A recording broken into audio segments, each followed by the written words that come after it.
You're listening to the Beans and Dice podcast, a podcast about how we game.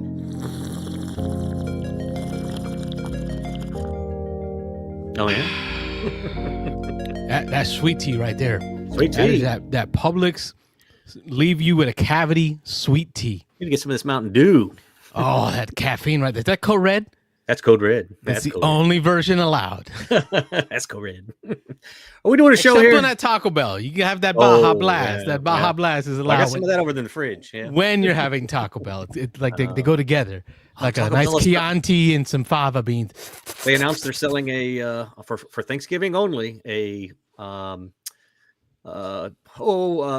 just said it. Pie. Baja Blast. Yeah, Baja Blast key lime pie. That's $19.99. Pie. You can't buy it by the slice. You have to buy it by the whole pie. Anyway, we're doing a show here. About what, though? I don't know. Board games. Welcome Board to the Thursday Night Live call-in show. I'm Carlos. I'm Rob. And I'm Wayne. And the phones are open. 813-618-7099 is the number. We jumping right to it, folks. I was going crazy. You know, what's funny is I'm catching up on my podcast, and BJ from Board Game Gumbo, last few of his podcasts, he's had on Mitchell. Oh, it's been great listening to those two together. It feels like hanging out with friends. Yeah, he introduced Mitchell as the founding member of the Beansanddice podcast. But he does that every time. Oh, I haven't listened. Yeah. But he did shout us out. He said that he recently watched and was like, normally they BS and banter for 45 minutes to an hour or whatever, and then they open the phone lines. He's like, this time they just open the phone lines like crazy people. So I guess that's what we're doing now. It's like, all right. It's what we do. When we don't have any main topics to prime the pump with, we just open up that phone line and allow the folks in. So if you want to, what we do here on Thursday nights, yes, phone calls. Let me show the camera. There's a phone cam. We got a phone camera. You see that? Oh, that is the phone call camera. So if we're currently at 0, you have the opportunity to fix that by calling in, and we will increase the count of calls that have come in. No, not you, Rob. No, oh, sorry. The meta is strong if you call in. Oh, okay. Who are we? What do we do? We are the Beans and Dice podcast, Thursday Night Live call-in show, where we take your phone calls to talk about board gaming at the same time that we are talking about board gaming and other geeky stuff in the news, as well as other geeky stuff in our lives. So that's just kind of who we are.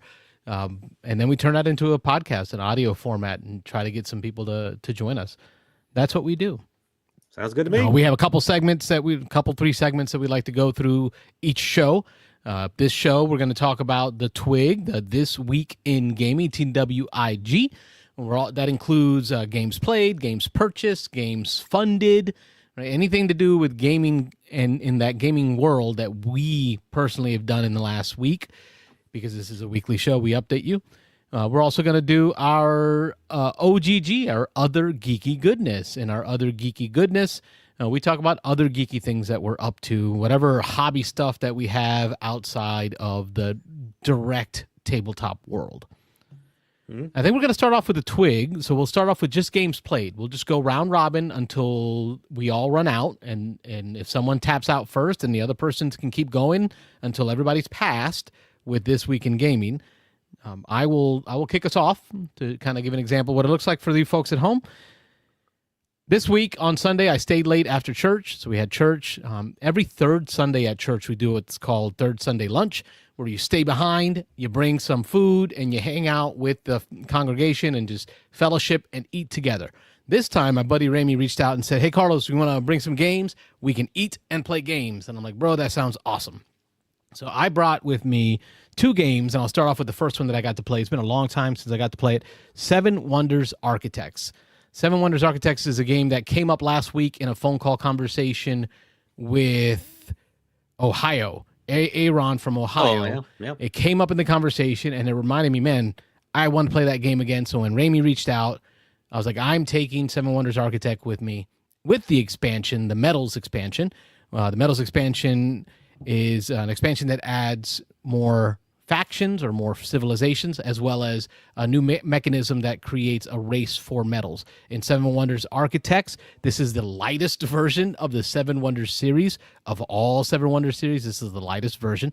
What you're doing in 7 Wonders Architects is you are racing to build your wonder. Each person gets a civilization with one wonder that they're attempting to complete. The wonder is all showing as under construction with different tiers, different levels of your wonder, and you're going to collect resources by almost drafting cards. It's a very light drafting game in the sense that you're going to have 3 options when you go to draft a card. There's a face down pile in the center. There is a face up pile between you and your opponent that belongs to your civilization on your left. And then on your right, there is a face up pile of cards that belongs to your neighbor on your right civilization. So each civilization has a different distribution of resources and card types based on the civilization. So as an example, in Seven Wonders, the colors are blue for cards that give you points, green for cards that give you science, which allow you to gain progress tokens, gold, which are effectively economy or gold cards. Then you have your gray cards, which are your resources like glass and parchment and stone and brick that help you build stuff. And then finally, red cards, which are your military power. So each civilization has a different distribution of that. For example, Rome has a lot more red cards than most other civilizations because they were more militaristic, right? So you're going to find more of those red cards in that deck. So you do have some ideas. Like if I know Rob is to my right and he's playing Rome, and if I want to try to get some military, I'm going to go into his deck and try to mill out his cards. Of course you are. You're going to flip these cards in front of you, almost draft-like, using those resources to build your wonders, gain points. Battles will occur. As people draft red cards, it will flip over these cool conflict tokens that have the peace bird on one side and then a battle on the other side. When enough of those tokens get flipped, a battle will occur. You compare your military to your neighbor's military, your neighbor on your left and your right. If you win, you get points. If you are tied or less military power, you don't lose anything. You just don't get points. So there's not a lot of negative feelings with that. But you want to get points that way too. At the end, once a person has completed their wonder, we immediately end it and then count up all our points. You don't have to be the first person to end the game by building your wonder to win the game, because more than likely, if it's always someone else that wins when you trigger the end. So like you could trigger the end game, but someone else went for a different point scoring setup, maybe science or maybe blue cards, and they end up getting points. It's fast. It's fun. It was easy to teach. We got right into it. It's a 30-minute game, plays up to 7 players.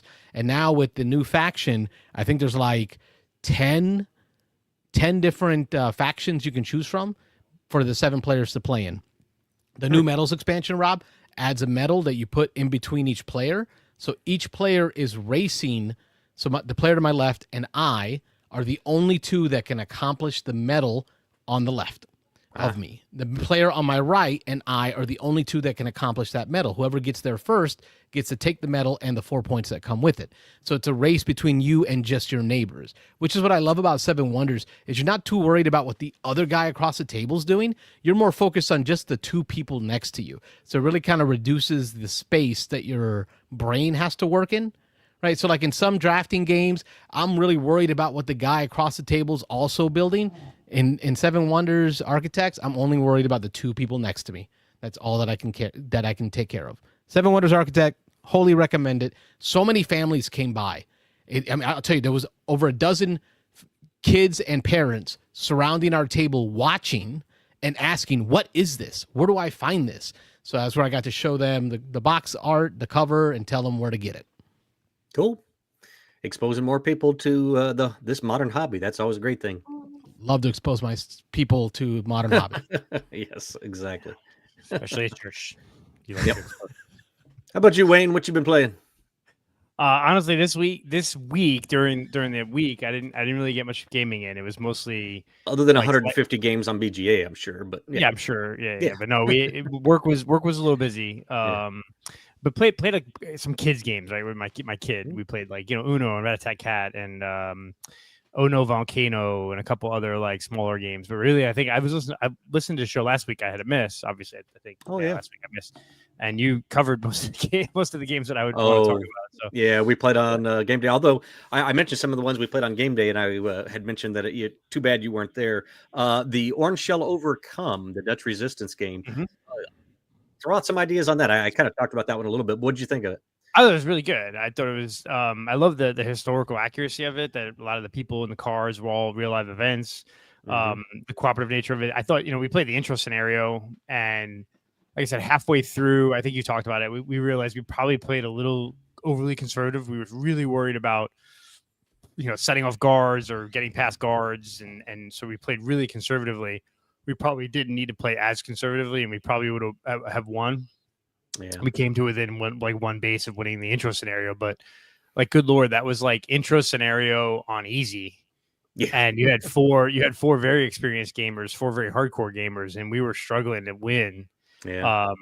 So like, what is like the hard scenarios on hard mode? Like, really? Yeah. And that kind of spurred a bit of a discussion between us about, between Janella, me, you, and Dan, about like, in cooperative games, where do you like to find your winning, right? And so both you and Dan were like, we want to lose more often than we win by a decent amount. Like you both of you guys were like, we'd rather lose 70% of the time and win 30% of the time. Yeah, that's about right. Yeah. And I'm more like, I'd rather be 50-50 ish, give or take, maybe a couple times. Some games you win more than you lose, some you lose more than you win, but generally around that midpoint. So I thought it was an interesting conversation too. I don't remember where Janella was on her. Yeah, I remember her saying, yeah. Yeah, I remember. But I thought that was interesting that I don't know, if I play a game 10 times and lose 7 out of 10 times, I kind of would lose interest in the game. I think, if I'm winning or losing slightly more a little than the midpoint, that'll keep my attention. Because especially when I think back to playing Pandemic Legacy Season 1, I think, of the 12 months, we maybe failed 4 or 5 of the months and had to replay it, but generally succeeded the second time. So I kind of like that concept. Or even there's some competitive cooperative games or campaign games where you kind of always fail forward. So even if you fail, you move forward with the thing. Because I think that would that could really like sour you on a game if you lose a game 7 or 8 times out of 10. I don't know if I'd play that very much. So it's interesting that this Orange Shell Overcome, maybe as you learn the system, you learn the ins and outs, it becomes easier for you to win. And maybe it's not as hard as you play it on, but man, it was really hard for an intro scenario. Yeah, and don't get me wrong. I mean, if a game is creaming me, if I play it like 3 times and I don't even feel like I can see the finish line, that's different. I don't like getting just beat down in a game.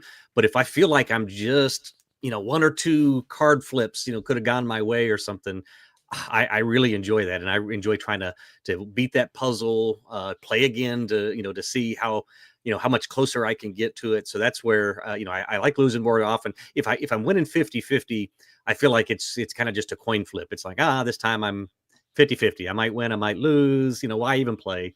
But I like really feeling like I've accomplished something, like I figured out a puzzle. It was tough. It was, something that we all had to pitch in on. So I don't know. Yeah, I definitely like it tough. But if, like I say, if I'm getting beat down, there's been definitely games that I've played and you just get killed, and it's like, that's not even fun, just because I wasn't even close to figuring it out. I wasn't even close to that finish line. So, but as long as I feel like that it was within reach, I definitely enjoy that. So yeah, I think that makes some sense. Like, I mean, if you're close to winning and you can play it again and you win it, great, and you move on. But if you, like you said, if you get beat down 3 or 4 times in a row, it's like, it's gonna be hard thing. I need that dopamine hit of the occasional, like, yay, hooray, we did it. Yeah. But I just think that yay is so much better when it's 30% of the time and not 50%. But that's just me. So I mean, I can handle the 70%. If I know that I'm going to win that other 30% because it's right there. It was close, but it was hard to get to. So yeah. I think if I had more time for gaming, maybe, if I had a game group where we're meeting twice a week, or 4 times a month, 4 or 5 times a month, and I was getting that crazy amount of gaming in where we're doing a campaign, then maybe, I'll lose more than not. But like, I have, especially, kid, parent, elderly parent, life, work, all this stuff. Like, I have very limited time for gaming in a month. And it's like, so I don't want to spend all my gaming in a month losing. Right. Yeah. I hear you.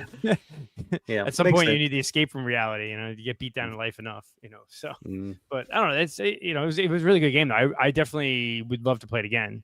And give it another shot. I think we played it with 5 players, actually. It was 5, yeah. I think that probably was a bit of a tipping point. I think if we played it with 4, we all would have gotten an extra turn or 2. Like, I felt like with 5 of us, there was a couple of times where when it got to your turn, there was really nothing for you to do. Nothing exciting. And so nothing exciting. And you that did happen? Yeah, a couple of times. And not in a bad way, but it's like, well, all the actions on one side of the board, you're on the other side of the board. So you can spend all your actions running over there.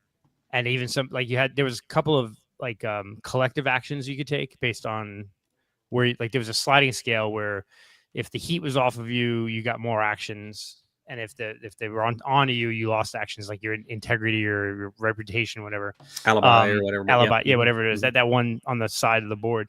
Oh, so you could use those actions, but if I use those actions, then the other players don't have them to use, and they're more important to use them. Like, so on your turn, you got 3 or 4 actions, and then you could use some of the pooled actions. But there were some terms where it was like, well, I'll just go collect some resources to plan for the next round. And so I feel like with the 5 players, there was not wasted turns is kind of a bad way to say it, but kind of turns that were not as productive. Where I think if there was just 4 of us, all of our turns would have been maybe more productive, and you would have got, like, because there were 5 players, the turns got spread out. So yeah, you had a finite in the deck, and if you took away a player, you actually don't really take out any more cards. So you would get an extra round or 2. And I felt like if we had an extra round or 2 where everyone's actions we made everyone's actions count, it would have been easier to win than with 5 players. We all got less turns, and we all had maybe 1 or 2 rounds where it was like, well, I didn't do much that round. So I don't know. Yeah. It was good though. It was really good. There was a little bit of downtime too with 5 players. That would go away, obviously more with 4, but there was a couple points where people were trying to noodle through that puzzle, and a couple people on one end of the table were noodling it through, but on the other end of the table, we were having a conversation about something completely different, just because, you know, there was those periods where it might be 15, 20 minutes before you got another turn. So it was definitely very cool game. And I like the theme too. I mean, the World War II theme, the spy theme, it was pretty good. So it was fun. Good. Yeah, I like it a lot. I want to try it again. So it's definitely a thumbs up. So, and I know we got to play Orleans that day, which I really liked, because now I'm understanding it better. Like, I played it once in person years ago, or a couple years ago, and then played it online a bunch and was lost. So it was good to play it in person. Yep. And then we got a phone call. Yep. Beansanddice podcast. State your name. Where are you calling from? This is Ron from Atlanta. Hey, Ron Fraser. Hello, Ron Fraser. Call number 1 going on the board. Woohoo! The flip game. There it is. Number 1. What you got going on, Ron? I thought your conversation was interesting about co-op gaming. There's a lot of aspects to what makes a satisfactory co-op gaming experience, and like just the fact that you have 2 guys playing the same co-op game that had different expectations for what is a satisfactory co-op experience. It's just interesting, and it's based, and it sounds like it's maybe just based on like life circumstances.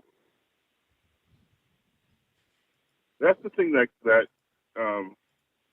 really got me to thinking, because Wayne is, because I can see Wayne's point of view. And everything has got it going on. Boy, it sure would be nice to win a little bit more. But with Rob, I don't know what your personal situation is, but there's a part of me that thinks maybe you have fewer things going on, although we're all, as adults, with busy, have children, busy and everything like that. You might have the emotional space to be able to handle a beatdown a little bit more. Maybe. Though, here's the deal: is these solo games, there's no emotional beatdown a solo game could give me that I haven't said to myself this close to the mirror before. Like, I could take it. Yeah. Yeah, I think we all have equal amounts going on in life. I think just Rob has older kids, so he doesn't have to drive them around quite as much, maybe. Maybe a little freer. I don't know. Yeah. He's given up on life. Something. I don't know that. But also, like, co-op games, they typically do get more difficult as you have more players, you have more decision points to make, and it just gets more complex. So it's good discussion. So I did. I, I also heard Carlos's discussion about Seven Wonders Architects and how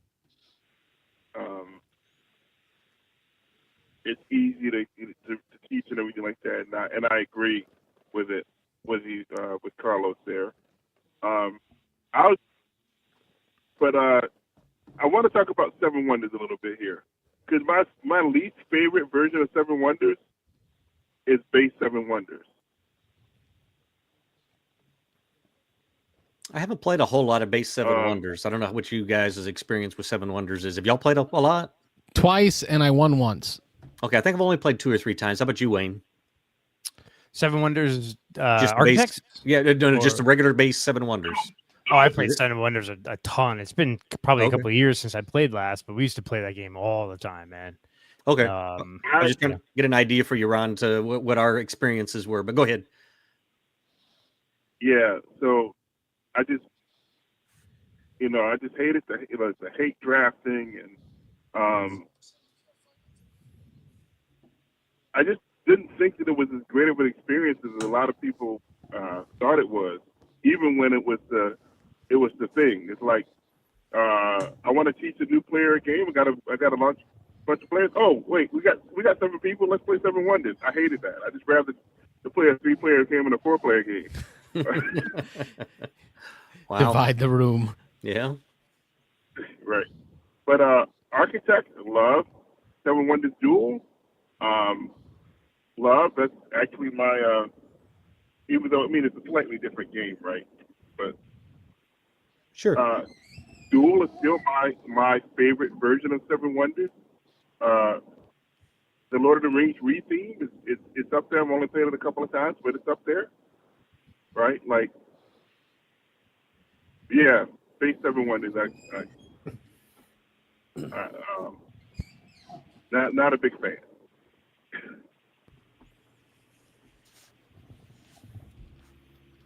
Yeah, I like I say, I've only played a few times. It's Seven Wonders Duel is probably my favorite. Architects I liked. I know I've talked about it in the past years ago when we used to play it a lot, and back at your turn we played it quite a bit. That's Carlos introduced a bunch of us to it over there, and I always felt it was a little on the light side, a little on the friendly side for me. Took out some of that. Of course, it's on the light side for you, Rob. Yeah, of course. It's not a heavy Euro. Yeah. Well, I kind of agreed with Rob there too. It's a children's game. Yeah, it's a kid's game. I mean, it is light. Yeah. I think it's probably been a couple of years since I played Seven Wonders in person. I mean, I played on BJ a few times recently, but we used to play. Seven Wonders was the game where once if you had 4 people at a game night, great, you could play any game. Once you got 5 and 6 players, either you broke into 2 games of 3, or if you wanted a 6-player game that played quick, easy, and had some good decision points, Seven Wonders was Viticulture. I'm sorry. Well, No. Now you're just. Even Tom said no. No. Even I'm saying not 6 players. Nope. Not at 6 players. No, but like that Seven Wonders was the game. And then I think, Leaders was the first expansion, and we played that a bunch, and that was good. But then it was Leaders, and then they had Armada and the Babel, and that added too much, right? So I don't think I own Babel was the last expansion. The C one was the last one. I forget the name of it. But so it was Leaders, which was really good. Then there's Babel, which added a bunch of extras to the game that wasn't really necessary. But to me, it's kind of like the Great Split, where it's a game that plays really well at 5-6 players, is quick, has easy decision points, but is a little bit on the thinky side for gamers. So that's kind of where Seven Wonders fits for me. Is a game I'd bust out if I had a 5 or 6 player game that we wanted to have something that was a little thinkier. Yeah, I get that. But for the most part, I don't want to play 5 or 6 player games. Right. Yeah. True. Yeah, that's what it is. I'd rather do 2, 3. But at least it's simultaneous. Yeah, that keeps it moving along. Yeah. Oh, it definitely has that going for it. Yeah. All right. Last thing before I hang up. I'm coming down to Central Florida next week. And I don't know what my situation is going to be like because everybody wants to go to Universal Studios. And I'm not a parks guy. Can't stand parks. It's funny, like whenever I tell people I'm going to visit Orlando, like, oh, you're going to Disney or Universal? Like, no, I'm just going down there because my wife's best friend and the kids are there. Yep. I want to sit in my hotel room or somewhere and play games, read a book, or play. At least the weather's not too horrible right now. Yeah, like if it's you're really gonna nice go, right now. Yeah. it's very nice right now. It's nice here. It was 70 degrees today in Atlanta, which is crazy for late November. What do we got? high Six 70s. Flags? That's all we got up there? Six Flags, anymore. Lake Lanier? Six not Flags even gone. anymore. Yeah, they it's shut gone. that all those down. Yeah. Yeah, but Well, hit us up I when don't you know get here. I don't I know know you and I had chatted a little bit on the Yeah. in the Discord there about it. So once you get your plans nailed down again, let me know. I could possibly make the drive over there one day or whatever. But let me know. My daughter's coming back from college, so I'm going to be spending some time with her. But I'm sure we can work something out. So just let me know, and then I'll see if there's anybody else here I can round up, and we can try to get a little mini game day together. Okay. Sounds great. All right, guys. I'm going to just make this a quick one. I'm going to hang up. Well, as always, All right, Ron, we brother. appreciate you. Thank you for making it a call-in show. Number one on the board.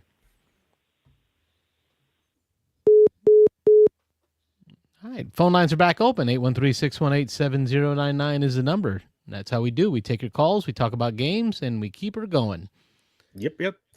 Wayne, we were talking cooperative games. You were talking Orange Shall Overcome. Yeah. Orleans. Orleans, and then I think you did talk about the 2 trick takers that that we played, which are fun. I think the 3 chapters and then Yokai Septet. So I think Carlos would enjoy both of those. Screwed up Yokai Septet a little bit on the those cards. I didn't realize on those cards. I'm sure you listened to this. I did. That it had I just saw the little sliding thing that went up and down. I didn't see it actually said 4 out of 8, 4 out of 10. Whatever. Pretty sure I pointed that out at least twice. I'm sure you game. did. Yeah, I'm sure you did. But, yeah, I was just looking at that little graph bar on the side. Yeah. So anyway. We were showing the pictures last week, and Rob's like, "Yeah, they didn't have that on my version of the cards." And then we went to the other version, and I was like, "Oh no, they're on that one too." That's it. Oh, never saw that. Never saw that. I'm old. That was good. So we've had I've had a couple of game days now. This past, which is I'm a little behind, but I was almost to the point where I was playing a game a day for the month. I'm like 3 or 4 days off now, but I've played 16 or 17 unique games for the month so far. It was pretty good. So killing it. Yeah, so far so good. So I got to almost. I don't have the games played in front of me. I should go take a photo of my calendar that I write them down on. But it was good. So. The only thing I've played this last week, I was just taking a quick look at my stats there a minute ago, but I mentioned that me and my sons had started the tutorial campaign of Descent: Journeys into the Dark, something like that. It's what, 2nd edition Descent, I think. Yeah. So far, so good. Yeah, Keep so going. far. Okay. All right. I'm good so far. You fact check me there. But so we played through, it actually ended up being a pretty brief one. I got yelled at from my youngest son because we had taken a little break since we had played in the tutorial. You basically start in a city. You have 2 little options of 2 little side missions you can do. And then once you've done the 2 side missions, you go and do kind of the final. I think it's probably going to be a multi-stage, a couple different boards, maps. But anyway, we did the first one. We lost after a couple hours of play. We got fairly close to the end of it, I think, but we ended up getting defeated 3 times in a 3-player game that ends you and you get kicked out of the scenario. I guess I forgot that it had told us in the beginning of the tutorial that when that happens, you're supposed to go back and visit town before you do anything else, because this big red skull pops up in the corner of the map of the. That's right. You're using the app. Yeah, the app. And so if you don't go back to town, apparently I just clicked on the next one because I was like, all right, let's jump right into this. So as soon as we pulled up the app, I clicked on the next side mission, and my son yelled at me, "No, you can't do that!" And so I was like, "There's got to be a go back button here," and there's not. Once you click on it, you're locked into it. So the disadvantage of that in a 3-player game, you can have 3 different people or the same person even go down, and then you can pick them back up, or they can stand back up and they get some of their health back. Once that happens again in 3-player game 3 times, then you get kicked out. So we went on to the next one, and what ended up happening in the next one, then the very first time somebody got knocked out or knocked down or whatever they call it there, it ended that scenario for us. So it was about a 30-minute play on that one. We took the time to set everything up and got going. And then as soon as my oldest son, Arby, got knocked down, he got attacked by a group of spiders, got knocked down, and we were back out of the scenario and kicked back out. So we weren't too upset about it because we're just playing through the tutorial. And once we do the tutorial, we're going to make a group decision on whether we want to go into a full-blown campaign. But it was a little disappointing that we didn't get to see much of that second little side mission. It was I think they called it the prison break or something like that. You're trying to rescue people out of a prison. But we're gonna play that last one and then see where that goes. But it sounds like we got another caller coming in. Beansanddice podcast. State your name. Where are you calling from? Chester from Tennessee. Hey, Chester. Welcome. You are caller number 2. I'm going to put it on the board. Put it on the board. There it is. Number 2. Put it on the board, fellas. It is a little board. That's why I had to zoom in real deep. Little board. What you got going on, Chester? Well, I don't have a twig this week in gaming because I've got a OGG, other geeky goodness. I haven't been playing any solo games, you guys. I know I love my solo gaming, but I have been reading some fantasy novels. I love to read. I finished off the Claire Quintet by R.A. Salvatore, and since I talked to you guys last, and after I finished that, I decided to read the original Dragonlance Chronicles by Margaret Weiss and Tracy Hickman, and it did not disappoint, guys. Dragons of Autumn Twilight, Dragons of Winter Night, Dragons of Spring Darling. It was fantastic. There was one moment. I'm not going to spoil anything, so no need for spoiler alerts. But there was one point in Dragons of Spring Dawning, about 2/3 of the way through, where my old redneck eyes started tearing up. I thought, oh my goodness. Wow. What's happening? Carlos went and grabbed his, if you can see, just up on screen there. I got my Dragons of Autumn Twilight. That is probably one of my all-time favorite book series. I bought this book. I couldn't tell you how long I had this book on my shelves, and I've read other book series before it. I read the Sword of Truth series by Terry Goodkind. All 11 novels before that. I read the Song of Ice and Fire before that. I read so much before this, and I thought, why? I got through, like I said, I got through with the Claire Quintet, and I thought, why haven't I read the original Dragonlance Chronicles trilogy? Yeah, it's a classic. Anyway, that's sorry, I was gonna say, I know Joe Manganiello, a big Hollywood actor. He is a Dragonlance fanatic, and he's always kind of hanging out with Margaret Weiss and Tracy Hickman and doing stuff with them. They're actually back in the fold. Unfortunately, a couple of years ago, they had a falling out with Wizards of the Coast, Dungeons and Dragons, because of some. They actually ended up suing Dungeons and Dragons over some rights and they had promised so many books, and then WotC pulled back on it. But I guess recently, with the new transition to leadership in WotC, they're kind of back in the good graces, and they're been posting pictures of there's some future Dragonlance stuff coming out. Well, yeah, I hate to hear it, but I love to hear it because,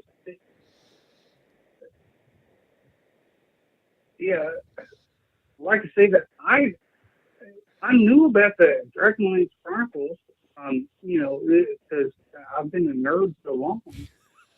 I knew it just tangentially of its importance, but I never read it until about 2 weeks ago, and I was like, "What?"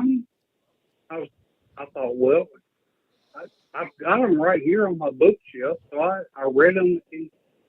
It's pretty good. It's pretty good, guys. I'm gonna give the Dragonlance Chronicles 8 out of 10. These are stocked at Armada Games. This is actually my son's copy. When I walked in there and told Michael Fortino, one of the owners of Armada Games, hey, I just got my 13-year-old into D&D. We've played some games. Give me some fiction that he can read. He walked right over, grabbed this, and said, read this. First book of the Dragonlance series. Oh yeah, I would definitely recommend the Dragonlance before I would recommend the Sword of Truth series by Terry Goodkind for a younger audience, because there's some serious BDSM kind of the undertones, which are not very undertones. In the Terry Goodkind stuff. Yeah. So if you like, so that was the Dragons of the Autumn Twilight, the Winter Solstice, and the Spring Dawning was the original trilogy. They've had another trilogy set in between those books that is not quite as good. But what the other trilogy that I really, really love and I would recommend in the Dragonlance world is the War of the Twins, and it's a three series of books, and it's focused mostly on Raistlin and Caramon, the brothers. And they actually, I'm not spoiling much, but there's Raistlin and Caramon. Yeah. It's the 3 books is basically them, and it kind of deals with it. It starts out after the 3 main books that you just read, but there's kind of time travel where they go back thousands of years and try to set things right.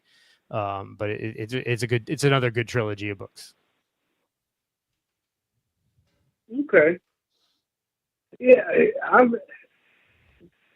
I've heard of the War of the Twins, but I've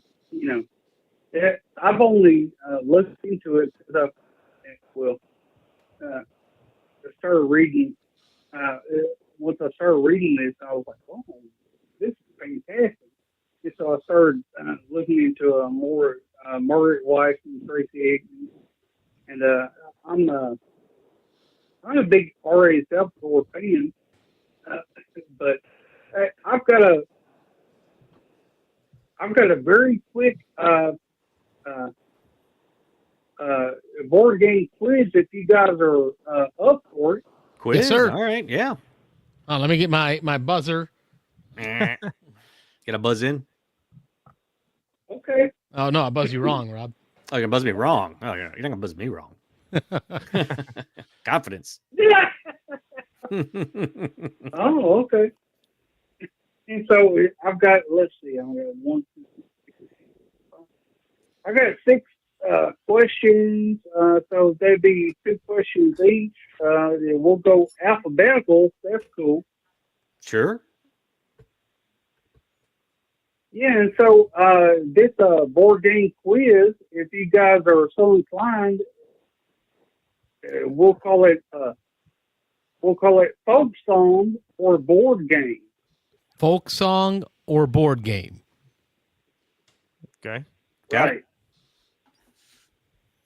Do I get any bonus points for having sweet tea? I mean, it's Tennessee, right? So.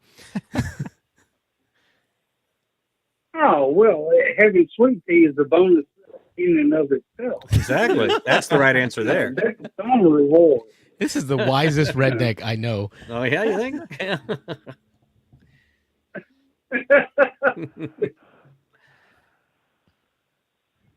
Okay, so yeah, we'll go alphabetical by first name, Carlos, then Rob, then Wayne.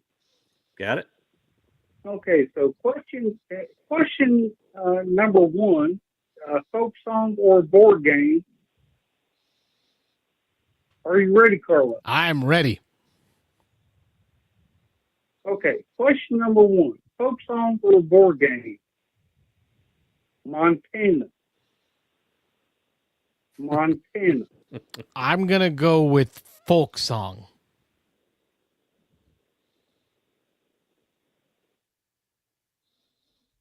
Okay, Montana is folk song. It's track number 5 on James Taylor's 2015 album titled "Before This World." That's correct. There you go. There you go, Threw him a Carlos. softball. Listen, I got a little twisted. I'm like, is that a Great Western Series game? Like, Montana. Great Western Trails, Montana? Okay, so let's go to Rob. Are you ready, sir? I am ready. All right. Question number 2. Folk song or board game? Nothing to it. Oh, man. Hold Folk on. song Now or that's board tougher. This is hard, isn't it? That is tougher. I'm going to say board game. That was my first gut. Oh, I'm sorry, Rob. Oh. Bum, bum, bum, bum. Nothing to it is track number 11 on Doc. Nothing to it is track number 11 on Doc Watson's 1966 album titled Southbound. Mm. Okay. Question number 3 for Wayne. Are you ready? Sure. Folk song or board game? Whitewater. Say that again? Whitewater. Whitewater. Whitewater. Water. Whitewater. Whitewater. That's a board game. Hard to say when you're a redneck like me. You know, Whitewater. You know, rednecks like me, Whitewater. I'm going to say board game. Water.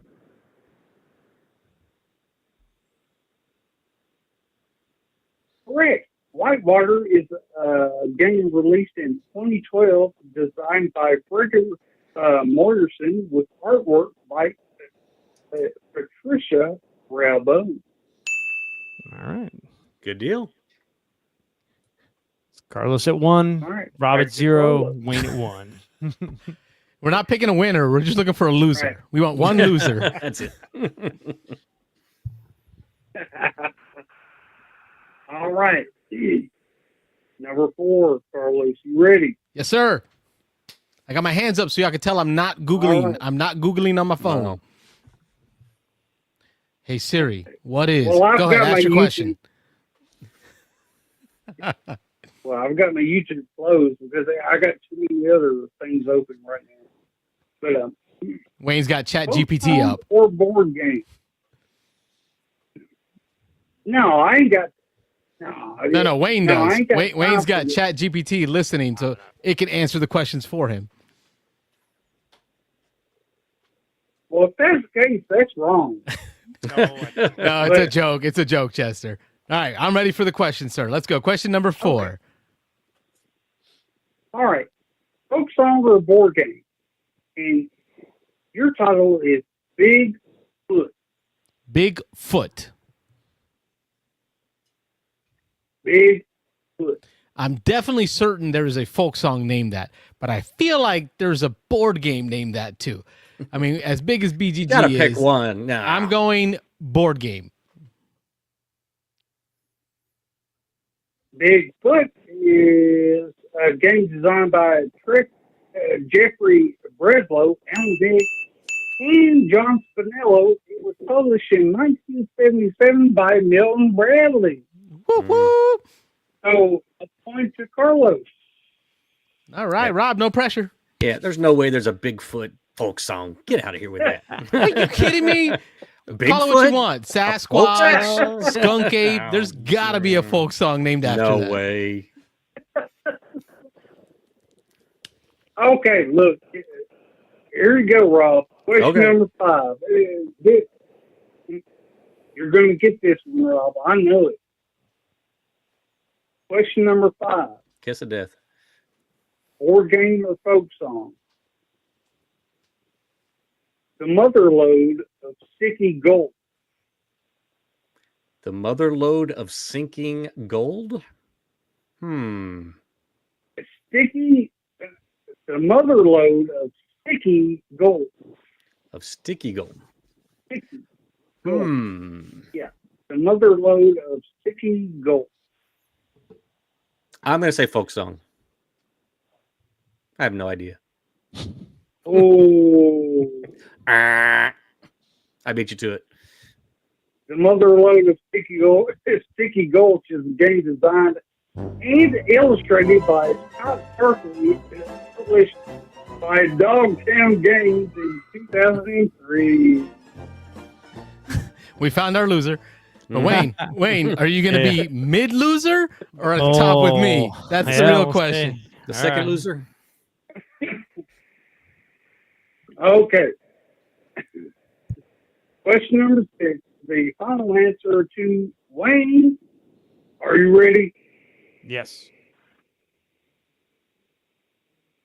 Question number 6. Folk song or board game? When shrimps learn to whistle. That's a folk when song. Shrimps. Of course it is.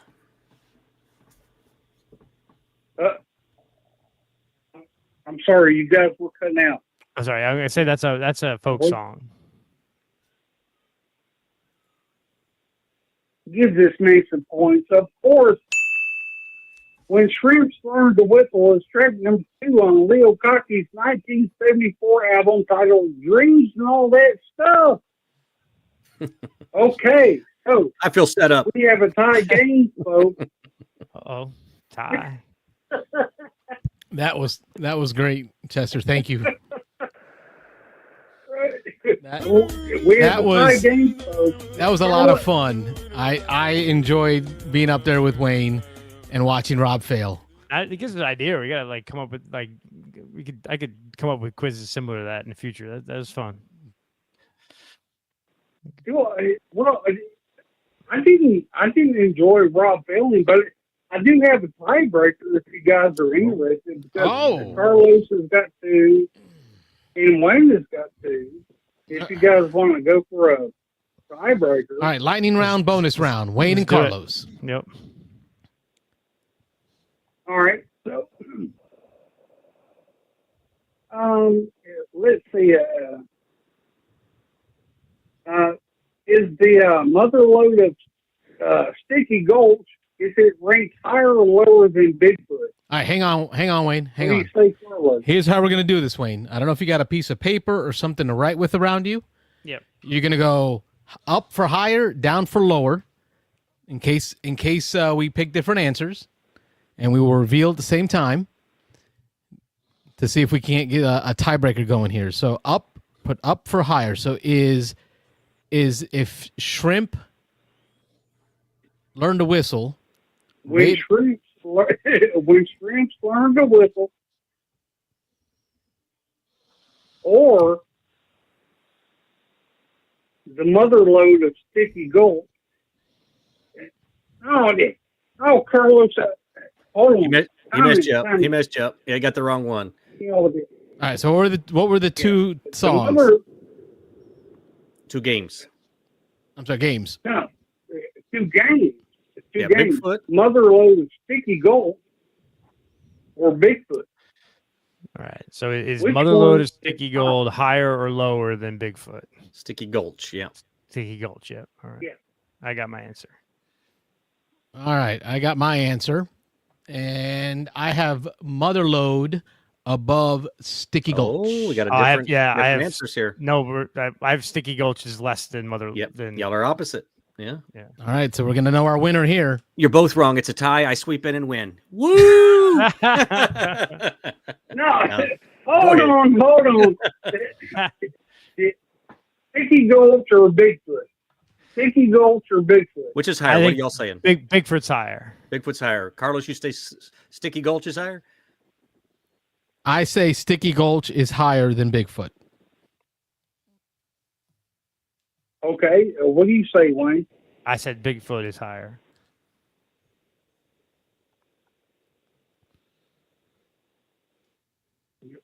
As of the time of me recording this data, the mother lode of Sticky Gulch was ranked 15,753, and Bigfoot was ranked 22,346. Oh, we have a wiener.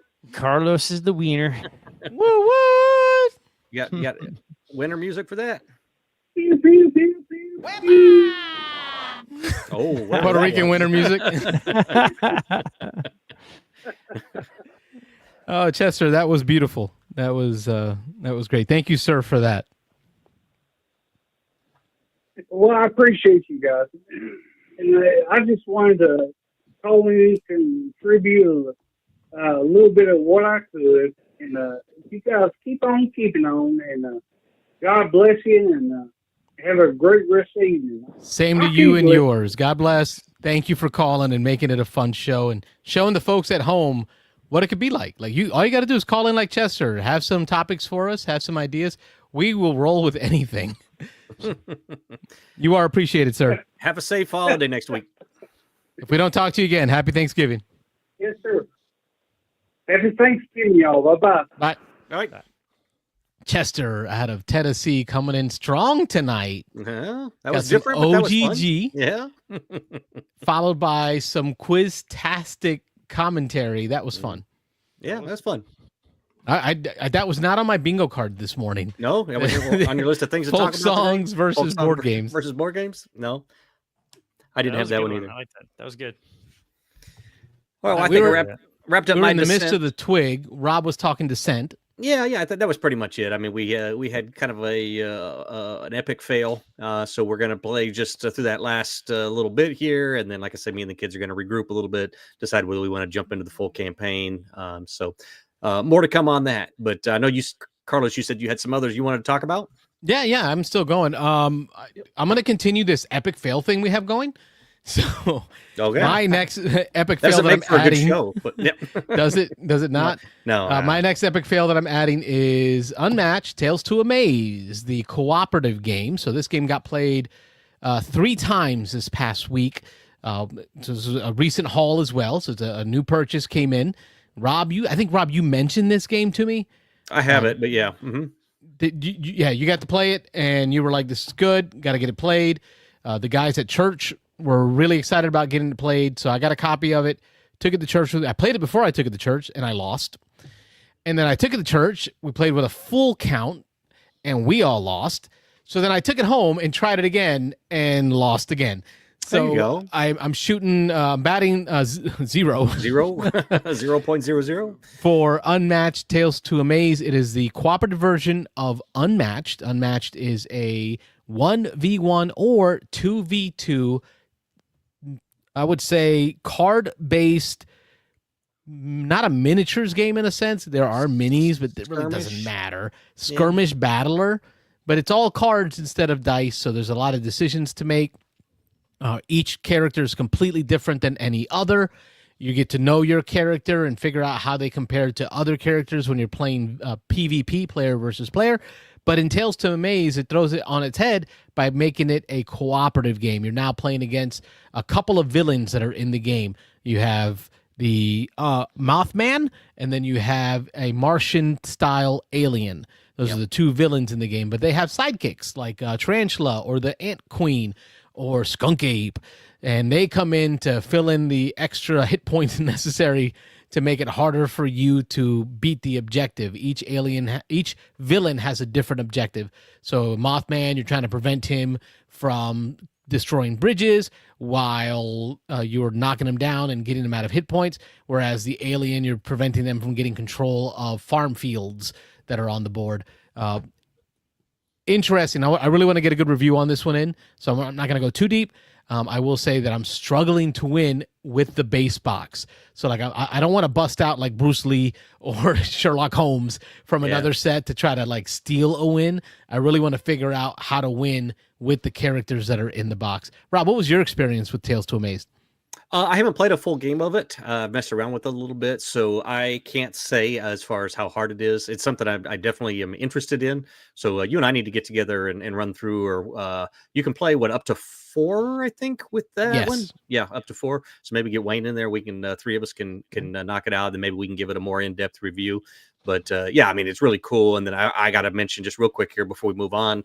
I assume you've seen the reviews of the new Teenage Mutant Ninja Turtles that have come out. I pre-ordered it the night before that review came out, and I was so glad I did, because I bet it's probably gone now. Yeah, all straight tins. Everybody's loving it. So yeah, this is I want to play with this one, but I also do want to try the Turtles when they come out, of course. So yeah, really looking forward to that. Very cool. Turtles I will have. So I did pre-order the Turtles. So I'm looking, I bought both at the same time. I pre-ordered the Turtles at the same time that I bought the Tales to Amaze, knowing that the Tales to Amaze would make it for me in time for church. And it did. And it did not fail. It's just a great different twist. Like when you're playing competitively, this is a completely different twist. But I will say at full player count, I don't think it shines as much because there's so much AP going on. Like the guys were so AP trying to figure out, especially as we got closer to like our doom, really trying to make sure that every decision was the best decision possible, and that stretched that time out. That really did. One of the new guys that was there playing for the first time, he's not a board gamer in a sense. Like him and his family, I see him there. They're playing like Sequence, or they're playing, Canasta. Canasta, yeah. Mm-hmm. They play that. Like that's what they play with their family at church. Mm-hmm. So he joined us because he had seen me playing some board games, and Nick came over and joined us for this game. And at the end of it, he's like, I like games, but this was a bit much. Oh, okay. Too much. Yeah. But he stuck with us the entire time. But I could tell that as the turns got long and Ramey was really thinking out his turns, that you can see him losing a little bit of attention span. Gotcha. Yeah, I could see that. Cool. Another one that's probably, but definitely not best at the max player count. We talked about that earlier with some other games. I think at 2, we might have a good time and have a chance to win. Yeah. All right. Well, we'll give it a shot. We'll give it a run. Cool. Wait, any other twig? Yeah, I do. I want to share a couple photos real quick, just because the topic was that we were talking about. So, especially for Jim and Chester. So that's my wife and I, and right there, that's Tracy Hickman, and that's Margaret Weiss. And so, I don't know, like 12 years ago, we got to play in a game, D&D game, basically, in the Firefly Serenity universe. Oh, cool. Yeah, and Tracy Hickman was the GM that ran the game. And so after the game, he gave us a custom mat of the Firefly ship from thing, which is kind of the reason why our kid's name is Malcolm, right? So, cool. But I know Jim had made the comment that he loved Dragonlance, and Hickman and Weiss are amazing. And yeah, they're really, really good people. So it's kind of cool that. That's so cool. Yeah, that was like 12 or 13 years ago now, but yeah, it was a while ago. But yeah, it was kind of cool. Got to play games with Tracy Hickman, Margaret Weiss, and they're really cool people, really nice, down to earth. So it's kind of cool. I don't think I talked about these games, but I got to play Moon Colony Bloodbath. And, you have not talked about it. Yeah, I want to hear that. And I got to play. So I had another game day, I think the day before we got together, Rob. So I played It's a Wonderful Life, 3 chapters, Shakespeare, Moon Colony Bloodbath, and Cities. So I can talk about kind of any of those, but Moon Colony Bloodbath was good. It was a bloodbath. It was very interesting. So you basically, each player is like you're a colony on the moon, and you start off with a certain number of people, and you can there's a deck of cards that's shared, and as the deck flips through, events happen. And so there's 4 or 5 good events where you can produce goods or produce more people, or build cards, which basically, when you build a card, you have a tableau in front of you, and then you're building cards, and each card has a people value. So everyone starts off with 30 people, and events happen that will kill people, right? Airlock explodes, or robot goes wild, or whatever. And as you lose people, you can kind of replenish them a little bit, or you can be playing cards in front of you, which either protect people, or eventually you're going to have to turn in those cards. On those cards that you have kind of laid out in front of you, there's a people value. And when you run out of generic people on your player board, you'll have to destroy a facility to get more people to then sacrifice to the evil robot or whatever that's taking over. And there's a certain number of rounds in the game. I think there's 13 rounds. Each round, you're going to get 3 or 4 more bad cards added to the deck. And every round is you go through the whole deck. So as the game goes, you start off with a very small deck. And each round, the deck gets bigger and bigger and bigger. And the amount of good cards in the deck gets watered down more and more and more as more and more bad events, robot go crazy, just keeps getting added. Danger, Will Robinson. Yeah, so it just keeps cascading. And so you have to very quickly in the first few rounds try to build up as many cards in front of you as possible or as many resources as possible, because it's going to get to the point where there's 4 or 5 cards in a row that's just crushing you. And you basically just have to outlast. You have to be the last one standing. So either you get through all 13 rounds, which is pretty rare. I think we actually got through almost 12. I think we got through the 12th round before I finally lost all my people. But basically once someone has lost all the people, whoever has the most people left kind of wins. And it's like, it's symbolizing, well, the corporations have given up on a moon colony and they brought everyone back home to Earth. But it's fun, fast, and certainly very, very kind of bloody, and that's kind of cool. Is like, and there's like this, oh, please don't flip this card. Oh, it's the robot card. Damn it, that's gonna kill me, right? And you're kind of hooting and hollering between the 3 or 4 people that you're playing with, like hoping that your good card comes up before 3 or 4 bad cards in a row, because like I need this card to come up because I need to be able to short my base or short my money, or and it's pretty cool. And there's certain cards that make you have to expend food and burn through your food. And if you don't have enough food to feed your people, then you lose people.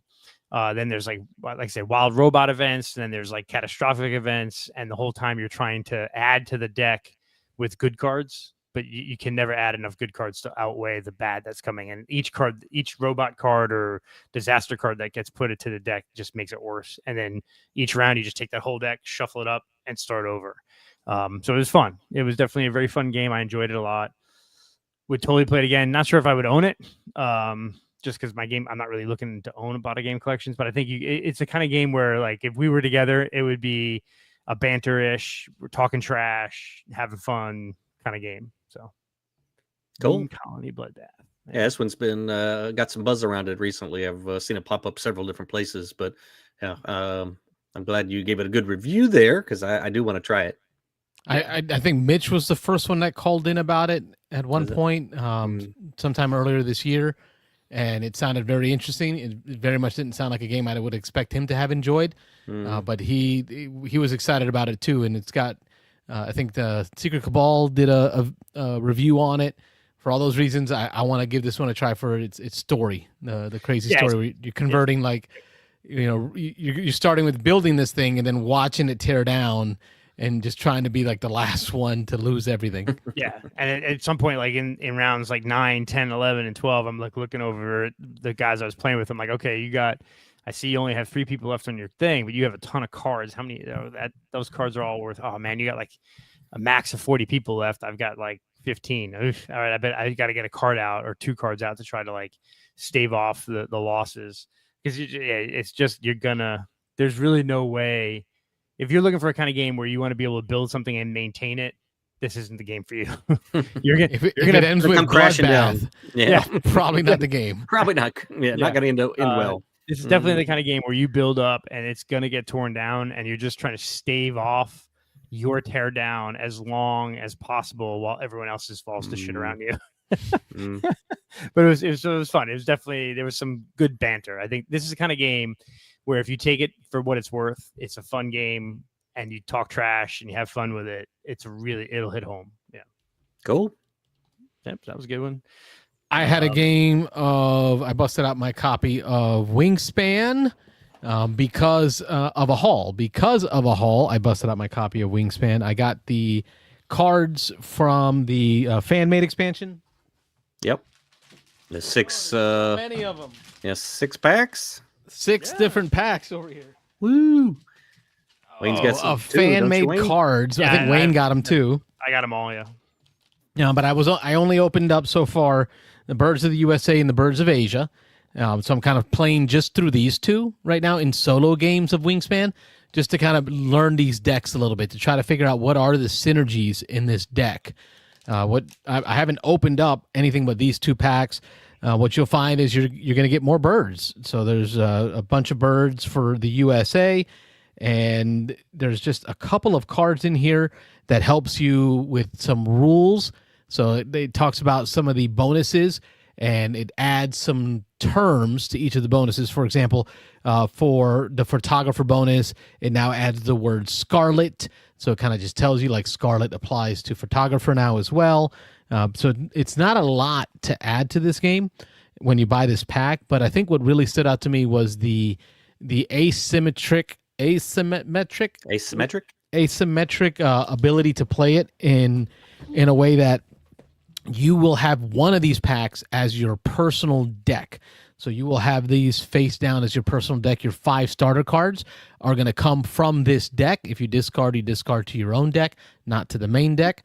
And then when you get an opportunity to get a bird from either the face up pile or the draw deck, you can choose to draw from here face down instead of drawing from the face down main bird deck to try to get the synergies of this deck. I had a good time with it. I love seeing the American birds. The Asian birds are so pretty. They're so different. What I got out of this was, Rob, as much as I know we have been fans of Finspan, I just still think the fish are so ugly. This game continues to call me in because of the beauty of the birds over the fish. That's true. Like some of those fish are ugly. Some of them are. Yeah. Some of them are, yeah. Very few of these birds are ugly. Yeah. I like the concept of like you have a deck of cards. I think it's like 25 per deck. It gives you the little rules, and then you can just play with those 25 as like a solo deck, and you're still playing with the main deck of cards, but you have an option to always. And I think if anything too, is like in Wingspan with a ton of birds, it's hard to sometimes hone in on a strategy. Because maybe you're looking for the hunting birds and you're digging through the deck looking for hunting birds, or you're looking for the birds that lay eggs or certain types of birds. But with this little side deck, kind of what its flavor is, so you can be looking for birds that come out that fit that. And then if no birds are out that fit that, you can just take from the deck, knowing that they're kind of not be all similar, but they're gonna give you a direction really to hone in on as far as your scoring. That's at least what I feel like it does.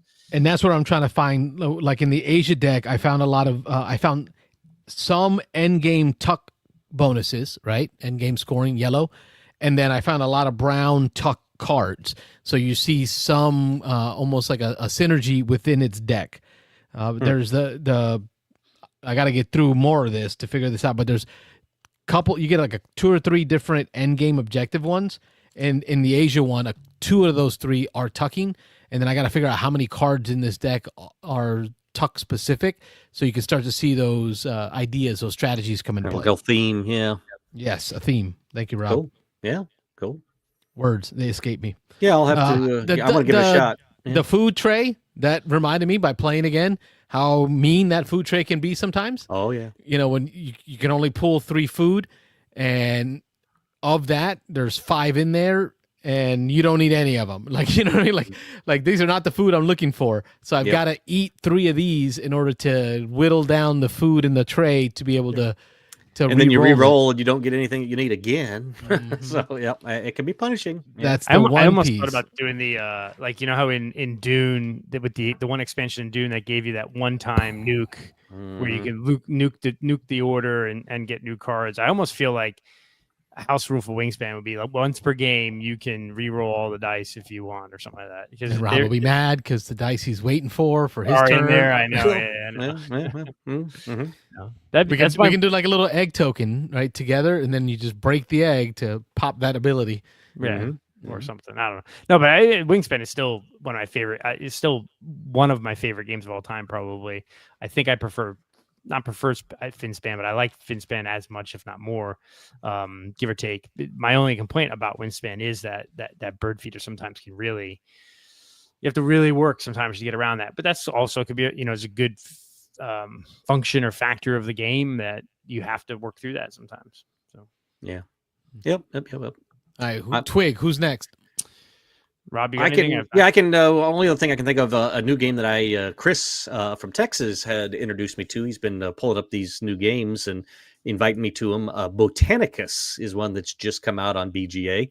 I'd never had heard of this. I'd never played it. And I'm in my second game now. You're in those games, right, Wayne? I Yeah. think. Yeah. So I am liking it. I think I'm a little split. So I'm in the middle of my second game. We played once with the base version of Botanicus, and Chris quickly reset after we played, and is like, "All right, well, that was the base game, but this one's much more fun or interesting." And so we're now playing the advanced game, which actually changed quite a bit. It added extra farmer. It added not a farmer, but a gardener, I guess they call it, an extra gardener. So in the base game, you're playing with real quick, dirty is you've got this plot of these different planter beds, I guess, and you're trying to grow flowers in them. And so you have a gardener, and you're moving the gardener around. At the beginning of your turn, you can pay a coin per space to move your gardener orthogonally, north, south, east, or west, and you can move them around, but you got to pay for each space that they move to.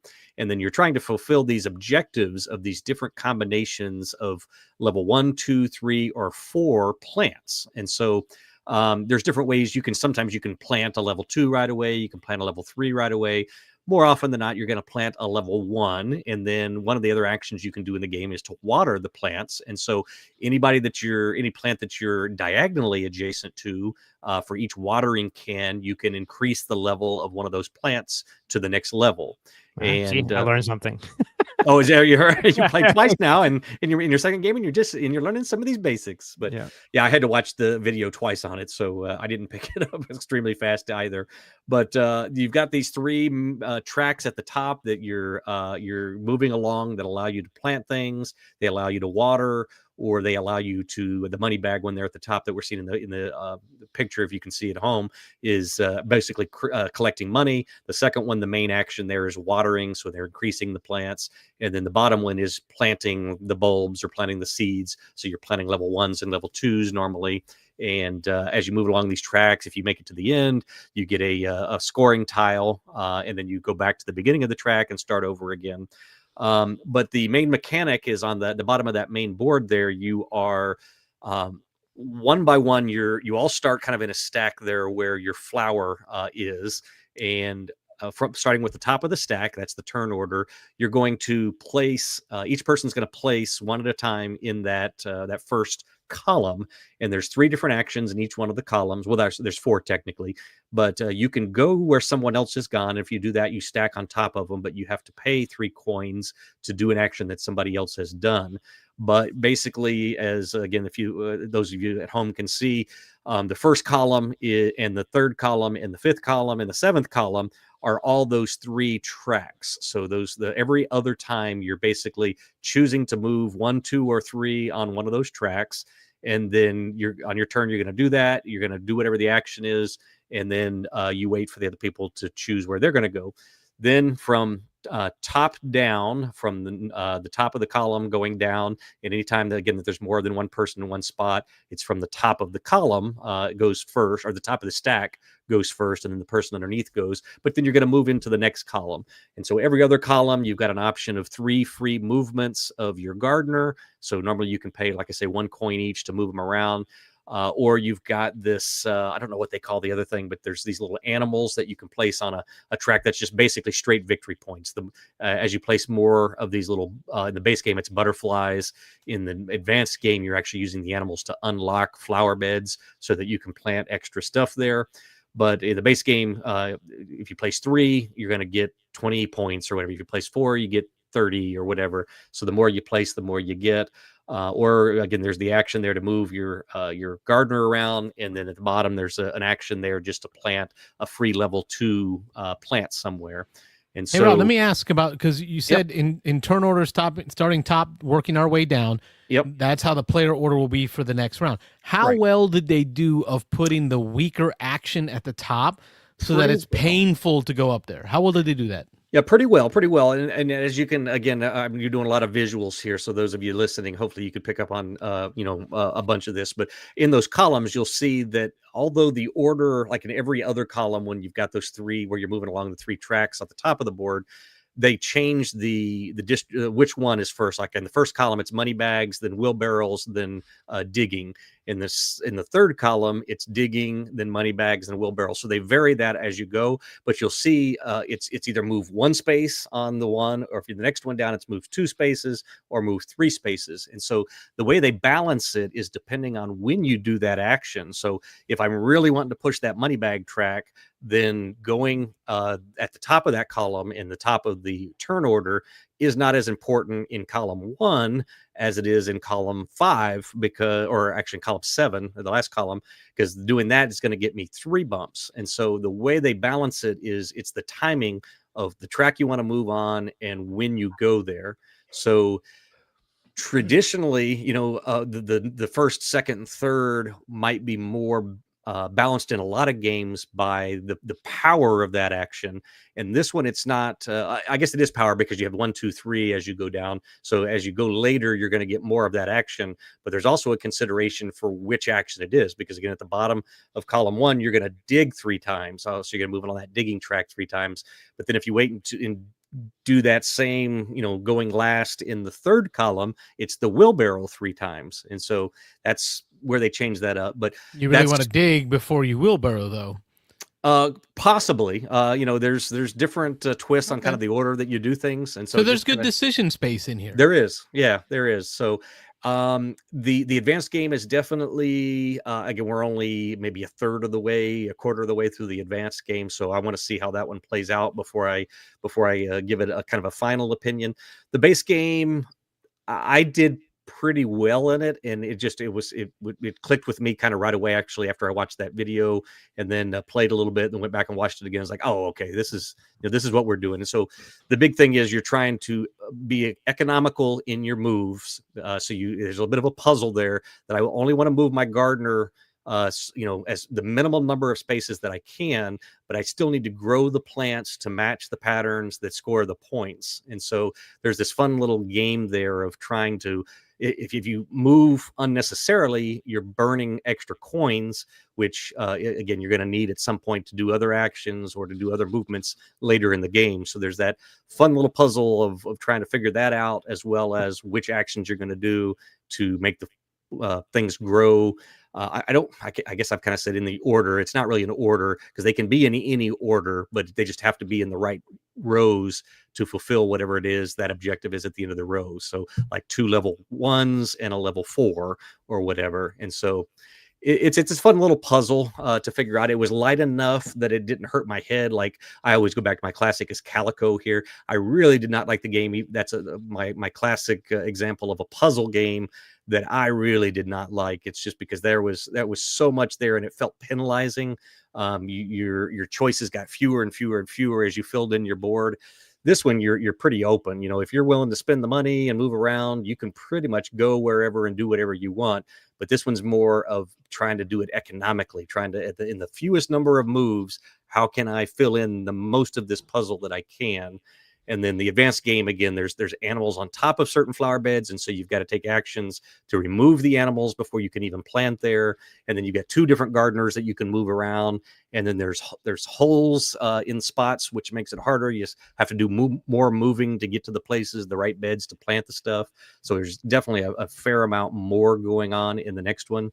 And so I'm interested, like I say, to see how this more advanced version plays out.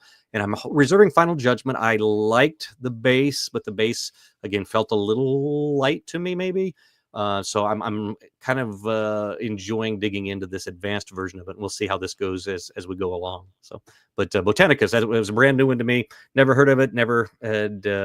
It wasn't even on my radar. But so far, so good. I'm liking it so far. Thank you. Yep. Wayne. We could talk about Shakespeare. Oh yeah, I want to hear about that. Got to finally play Shakespeare. It's an out of print game that what's interesting is both my game group I played with, my buddy Bill had brought it, and he brought it because he's got a 2,000 board game collection, but he's like, I've played Shakespeare once years ago, and then all of a sudden people started talking about it. I saw a couple of YouTube videos and it kind of hit the zeitgeist again. And then Janella had said the same thing. Like she was interested in getting it to the table, and she actually brought it to our game day, although we didn't get to the table. But basically in Shakespeare, you have a board where your board is basically the theater, and you're basically putting on a play, right? And there's the 3 acts, and you're collecting either stage crew or actors, and you're trying to fill up those people to put on the best show and score victory points. It's a very low scoring game. Like I think we played and it was like 18, 19, 20 final scores. So it was a very, very close game. This was interesting because it's kind of like you're bidding on actions. So you have in a round, any of the actors or stagehands or producer type people that you activate, you put a token on them, and then all but one have to stay on for the next round. So you can't reactivate the same amount of people.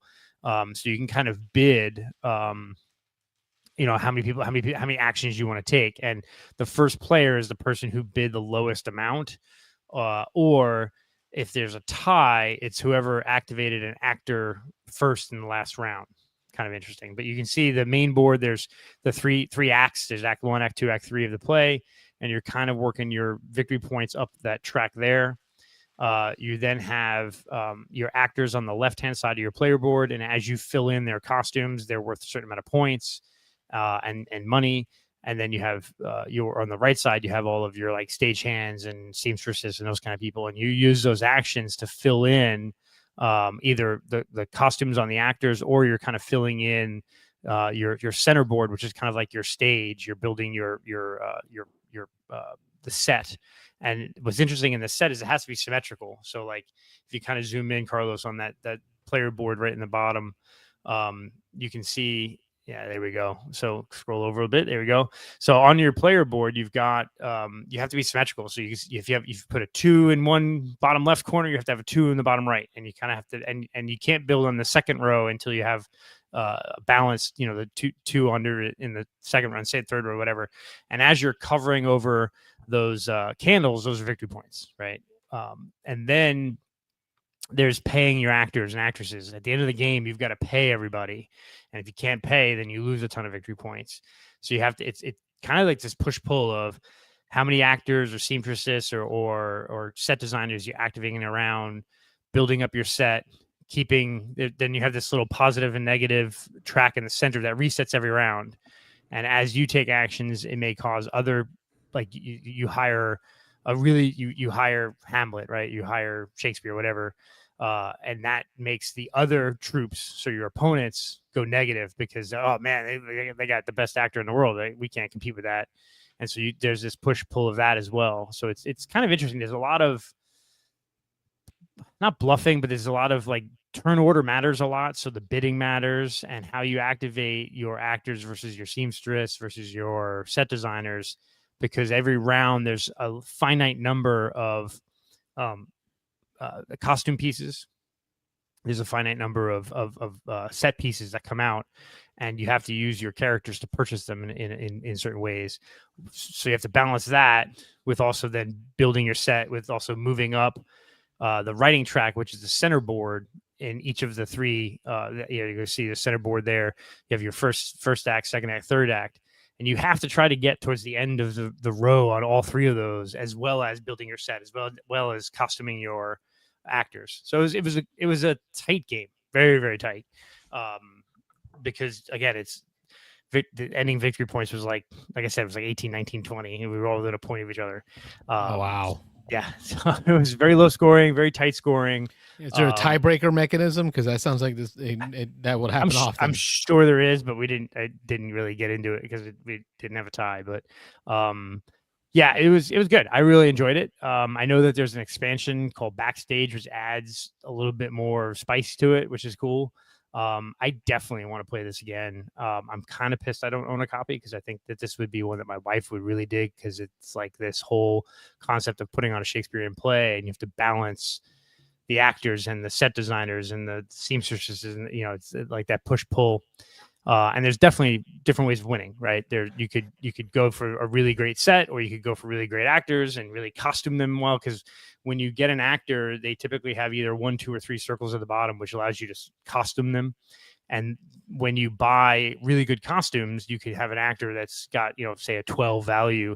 That 12 value gets a certain amount of victory points and a certain dollar value because he's such a great actor, but he may cost you more money at the end of the game. That was the biggest trick, was like about halfway through the game, I'm like, oh crap, I've hired like all these seamstresses and actors, and I have to pay them like $30 at the end of the game, and I only have 4 right now. I'm like, oh, shit, how am I going to get $26 more between now and the end of the game? And I was able to do it, but it was tight. And if you don't pay your actors, they get pissed, and it hurts your score pretty drastically. And it's not a cheap game to find. Right? No, I'm looking at the dot graph here. Wow. The dot chart. It's people know what they got. Yeah. It's out of print. 150. Yeah, generally over $100 for a copy if you Wow. good copy. Yeah. So, but I hope that maybe Janelle because had a copy. She grabbed it while she was there. Yeah. I think generally because people are talking about it, it's a good enough game where I could see it reprinted. So it was fun. Rob, I think you would like it a lot because it is really, really tight. Yeah, I like those tight economy games. Yeah. Yeah.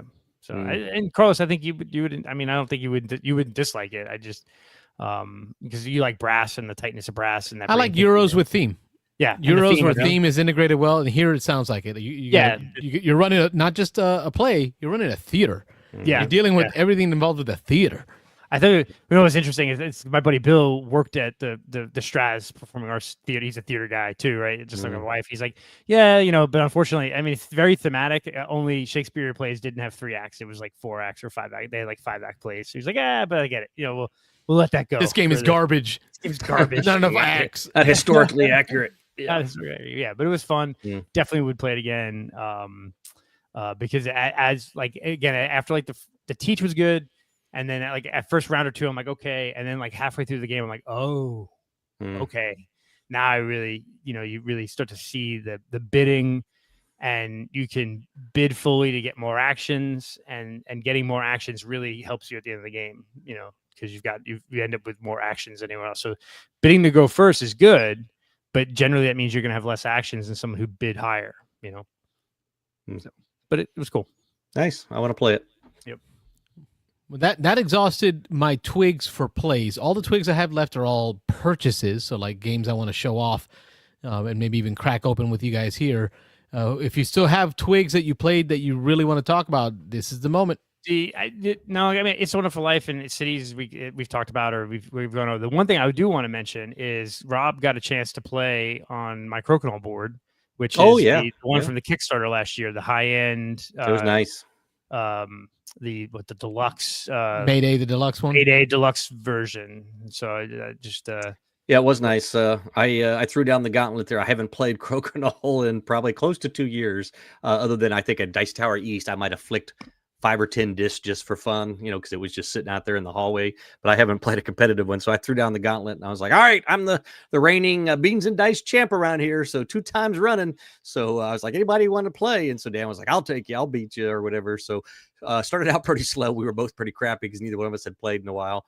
But it was a close match. It came down to the end, and I edged Dan at the end. So I pulled out another win. So I'm upholding the title here. Got to keep it going. I think it was good that so Rob got this, like the weight of it and the kind of the construction. You could see that, like you could clearly see the difference in the quality between the Mayday boards from a couple of years ago and this most recent version of it.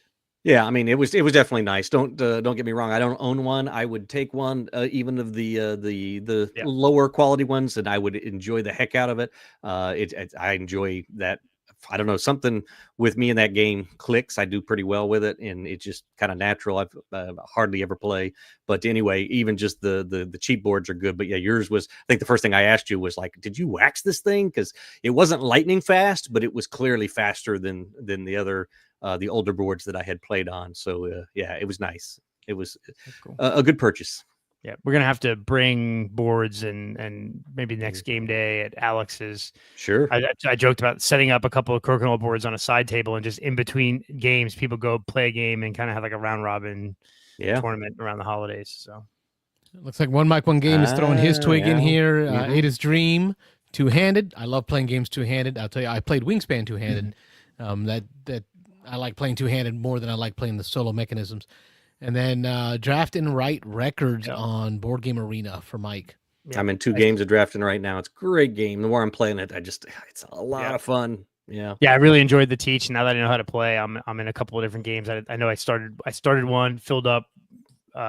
Mike got sad. He's like, I missed it, so I created another one. And then he messaged me. He's like, people aren't taking turns fast enough. Start another one. So just game after game. Yeah. So it's good. It's good. Though he killed it in one game. I think he was over 200, and all the rest of us like in the 130s. So I just said clearly played a different game than us. But it's very cool. I like it.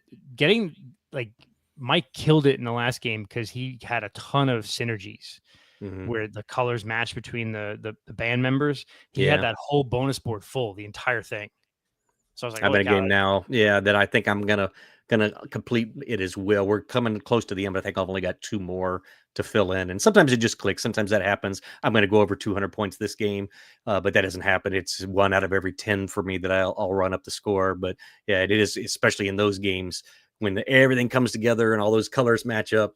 It's a good feeling. It's like, oh yeah, combo-tastic. So have you played this, Carlos? I have not. Oh, you got to get it played. Yeah, you like it. It's like it's Welcome to with a little bit more complexity, but you're making a rock band and traveling and making records and stuff. So yeah, it's pretty cool. I enjoy it. Yeah. It's good theme. Good stuff. All right, let me get into some of the stuff that has arrived that I want to show off, like the actual physical games. Wayne, if you got your copy of Botswana there, I'd like to crack open my copy of Botswana, and we can kind of compare these two. Is my thoughts. We can show these 2 games off and kind of see what's the difference is for the folks at home, so they know what they're buying. Sure. So this is the 25th Century Games version that recently came out of Botswana. In this game, Wayne introduced it to me, but his version, I think, is from Japan. Yeah, I bought mine is the Japanese version. The Japanese version from Wayne. 25th Century Games has really been putting out some nice productions. For example, Wine Cellar and Ra. Am I wrong on those? I think those are both productions from 25th Century Games. That's right. And they got good components.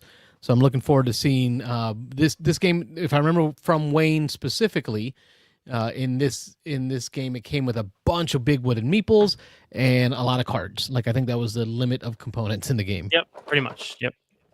Bunch of Botswana. Let's see. All right, so here's the box.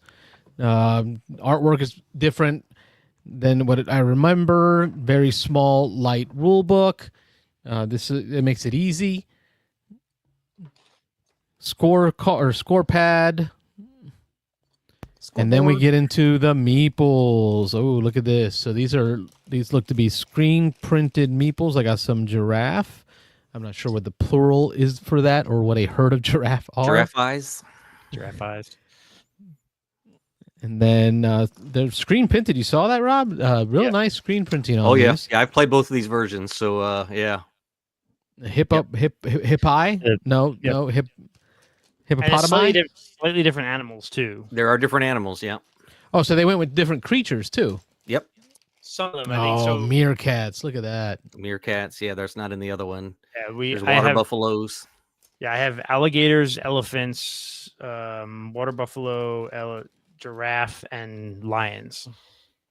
Lion stayed because they're special. Lion stayed. Looks like giraffe stayed. They changed the hippos with the water buffalo. Yep. And then they changed the alligator to the meerkat. Yep. I wonder if the size difference. So there's the elephant for me. They are slightly larger in your version, Wayne. I noticed in the newer version they're slightly smaller, but not by a lot. Yeah. So mine are slightly bigger, but not screen printed. But they are nice wood chunky pieces. Chunky, yeah, for sure. Chunky. And then it's cards. It's a small deck of cards that comes in the game. Let's compare art, because that's the big thing for me. The first time I played this newer version, it hit me pretty hard. So in which direction, though? Well, Rob? I won't reveal yet. You guys take a look and see what you think. And then all right. So we got some art here we want to share. Elephants. Let's make sure I don't get the glare. Looks like there's different artwork for the elephants. Okay, it's almost pencil drawing. Is each card the same art? No, they're all different. They're different. Yeah, it's well, we'll talk about it. Go ahead. Yeah. Okay, it's not. It's nothing special. I wouldn't know what to call this type of style, but almost cell shaded, but with like weird patterns to it. Hey, let's go to the. Why don't you grab the elephant and like show them really close to the monitor if you can, or show them behind him up there. Yeah, Here's an there's example of what it's very just monochromatic for the elephant. Mhm. But what's weird is like the line looks like a clown.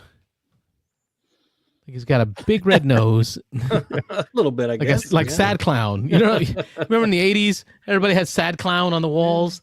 Mm. I don't know. In Puerto Rico, they did. Sad clowns was very that I recall, and then the cute meerkats. So here's the meerkats. Yeah. All right. So that is. Look at the 5 meerkat, big bug eyes. Yeah, That's sweet. Interesting. I'm glad to have this game. Wayne taught it to me, and it was very good, very enjoyable. So I'm going to show the elephant cards in my version. So the 0, you can kind of see, you just see the elephant's footprints. And then in the 1, you can kind of see elephants off in the distance. And the 2, it's getting a little closer. The 3, real close. So kind of simplistic art, but I think what Rob is going to point out is that the cards in my game, the 0 through 5, have different art, and it progresses from the 0 being far away to 5 being right up close, which hints to the value of the cards. Yeah, and not that it means anything. It doesn't change the way the game plays, of course, or anything like that. But I thought it was interesting, and it reminded me a little bit of like Lost Cities, that when you put the cards together, they form a little bit of a story. It's not really a panorama because it doesn't change enough to where they go side by side by side, and it doesn't create like one long picture. But it's progressing down a trail, or progressing, through the snow from one point to another point in Lost Cities. In Wayne's version, I say the animals are a little less realistic. I think in Carlos's version here, the newer version, they look a little more like the actual animals do in the wild. Yeah, mine's are like a kid's drawing almost. Right. But I do like the like you mentioned, the cool thing is that it zooms in on the animal. So the 0 is always going to be either a completely zoomed out, or even like a track. It's like you're on his footprint. trail. Yeah, exactly. Right. And then you're getting closer and closer. And then usually those 5s are like right up on the face. If I remember, like they're almost like an half of the face or an eyeball view. It's like really super zoomed in. In the newer version that Carlos has, I think the animals look, again, more realistic, and especially those meerkats. I mean, how cute are those meerkats? But there isn't a progression that I can see going from 0 to 5. It's just different angles of the same animal at about the same distance. Seeing them laid out there, it looks a little bit like the 1 and 5. I can tell the difference. Right. I'm sorry, 0 and 5. 0 and 5. You can tell the difference, right? Yeah. 1, 2, 3, and 4. They're very similar. Yeah. So like 0 and 5, big zoom profile, like a portrait. Yeah. And then 0 is far away. But everything in the middle, right? You're right. Like I can't tell the value in the middle. Just different angles of the same zoom level. Yeah. Almost. Yeah. I mean, it's definitely a nice production. I think the really the art and the cards you could take either way. That the box covers probably looks a little bit better on the new version there, and I think the screen printed meeples are really cool. Sounds like a call. Go ahead. Yeah, with them being a little smaller, I wonder if they're easier to tip over, or less easy to tip over than the big ones that I have. Yeah. Beansanddice podcast. State your name. Where are you calling from? Hey, this is Joey from Colorado. Joey. I called from Colorado tonight. Call number missed out 3. a couple times recently. Yeah, I'm where you at? In Illinois. We came back to see some family. So Illinois. Anyway, so my time frame is all off. Changed an hour. And I don't know. You guys are going too much longer now, are you? Yeah, we are. But welcome to the future. Going from Colorado to Chicago. Yeah, Marty, it's the future. Yeah. Yeah. Closer to St. Louis, actually, but yeah. Okay. But anyways, I saw you guys were doing some Botswana. Yeah. And it's one that actually I think I'm going to try to pick up if I can see it around for sale at the next shop that I'm at. There's a local shop in the town that I'm in now, so I'll stop in there at some point. Is it out for sale now, or is it?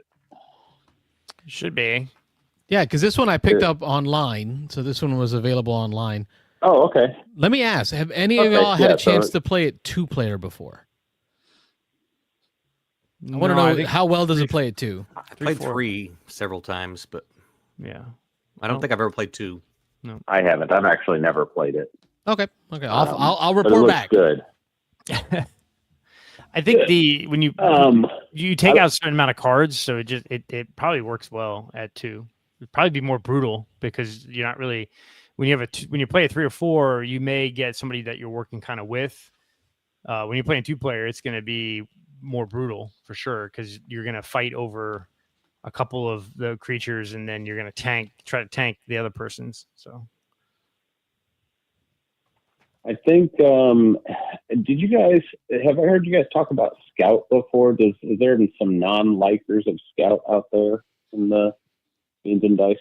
I'm not familiar with. If they are, they're silent minority. I'm not familiar with them. Yeah. We're all fans here. We are Yeah. Scout fans Scout. here. Yeah, I like Scout.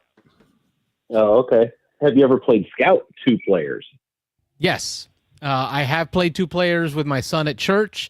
Rob, did we get a chance to play a 2-player together? I don't remember. We must have. All right, so the deck is effectively cut in half. So you have 2 halves of the deck. Yeah. And you're going to run 2 rounds effectively. So you'll play with one half of the deck back and forth, and then score. And then after that, you play the second half with the other leftover half of the deck, and then play another round and score again. It's very cutthroat. No, I've never done that, so yeah, I haven't then. Yeah, and instead of being able to scout every time and or scout and show, you have basically 3. I believe the rules aren't written super well, but you get 3 cards, and basically you have 3 scout and shows available to each person is the way that I understand it. Yes, I remember there was a limited 2-player number of scout and shows that you could do in each of those rounds that I talked about.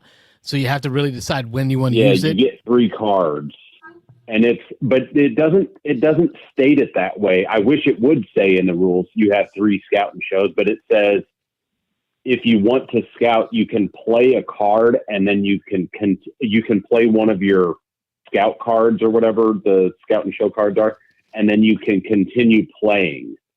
But it doesn't say the same player continues playing. It doesn't say play continues as normal. I wish they would clean that up just a little bit, and maybe there's a forum somewhere where they do define it a little better, but I define it as you have 3 scout and shows. Whether you choose to show or whether you choose to scout again is up to you, but you only have 3 opportunities within your round.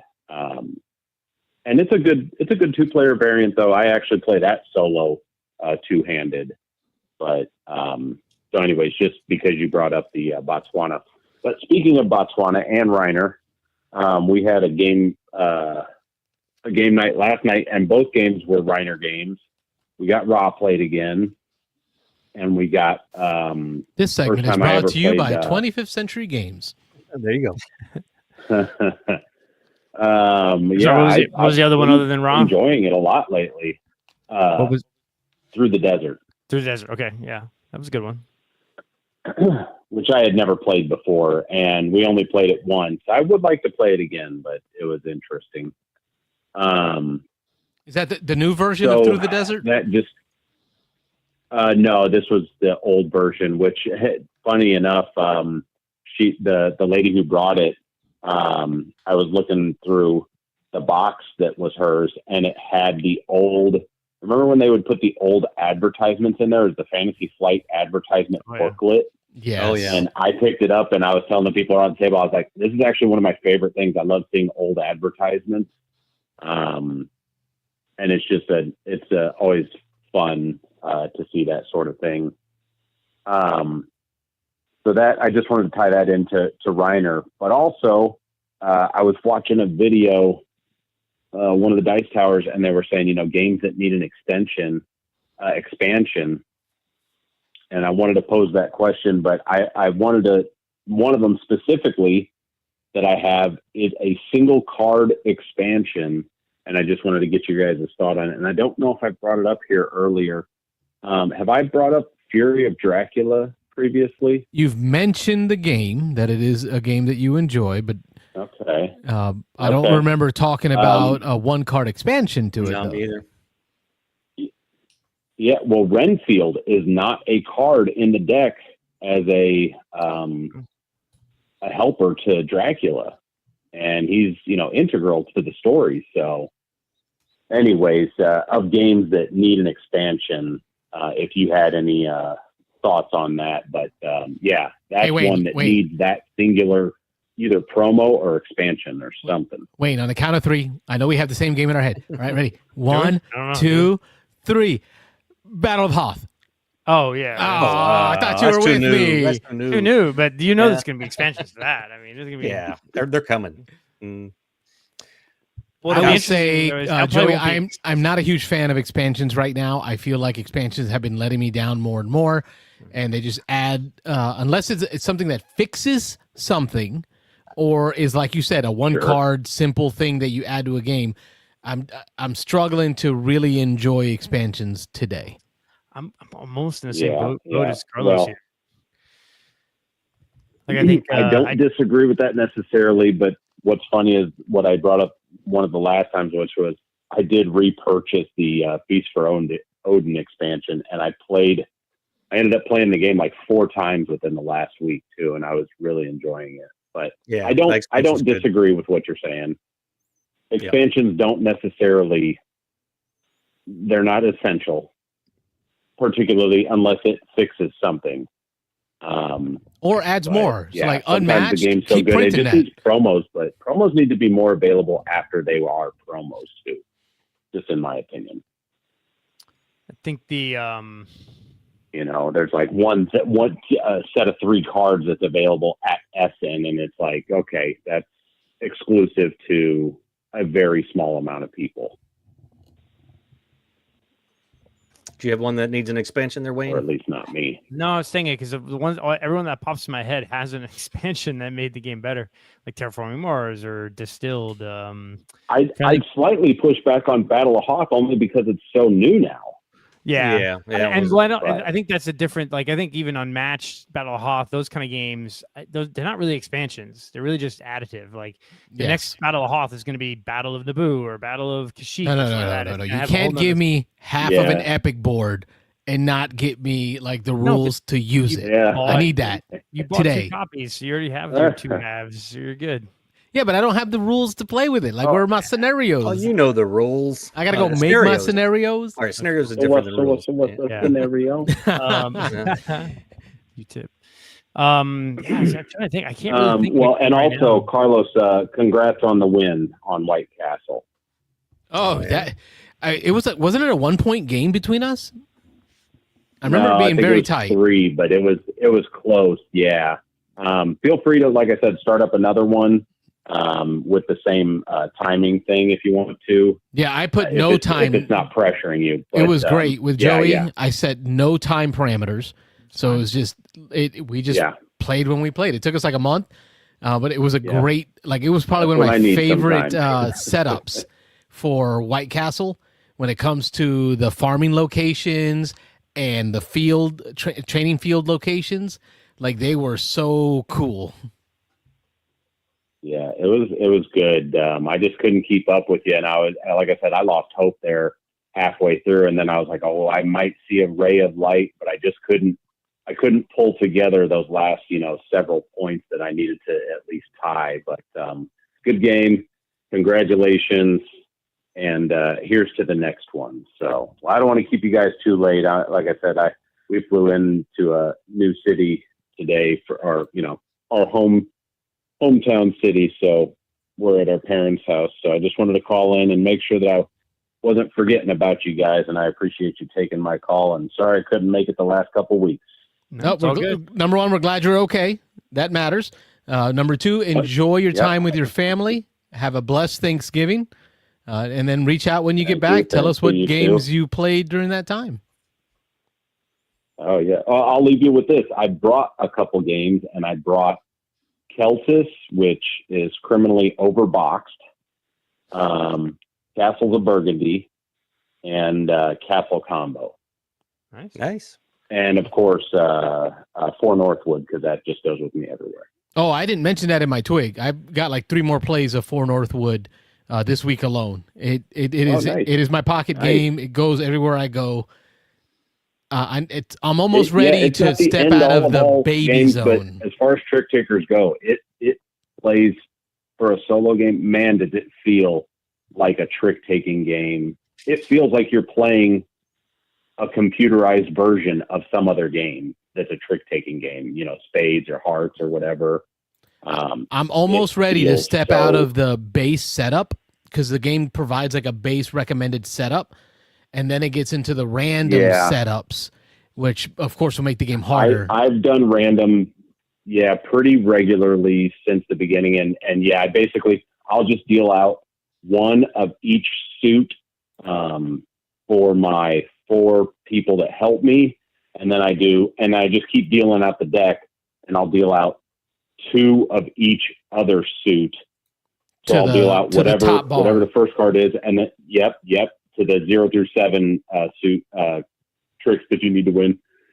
And I'll deal the first card, and if the second card is the same suit, then those are the 2 suits. And then if the third one is that same suit, I just trash that card, and then I keep dealing until I get another suit, and then I just keep going until there's 2 of each suit represented in that top 8. But I have not played through the campaign, the Noisy Year, and I'm interested to do that. I play it when I have the chance, but man, does it.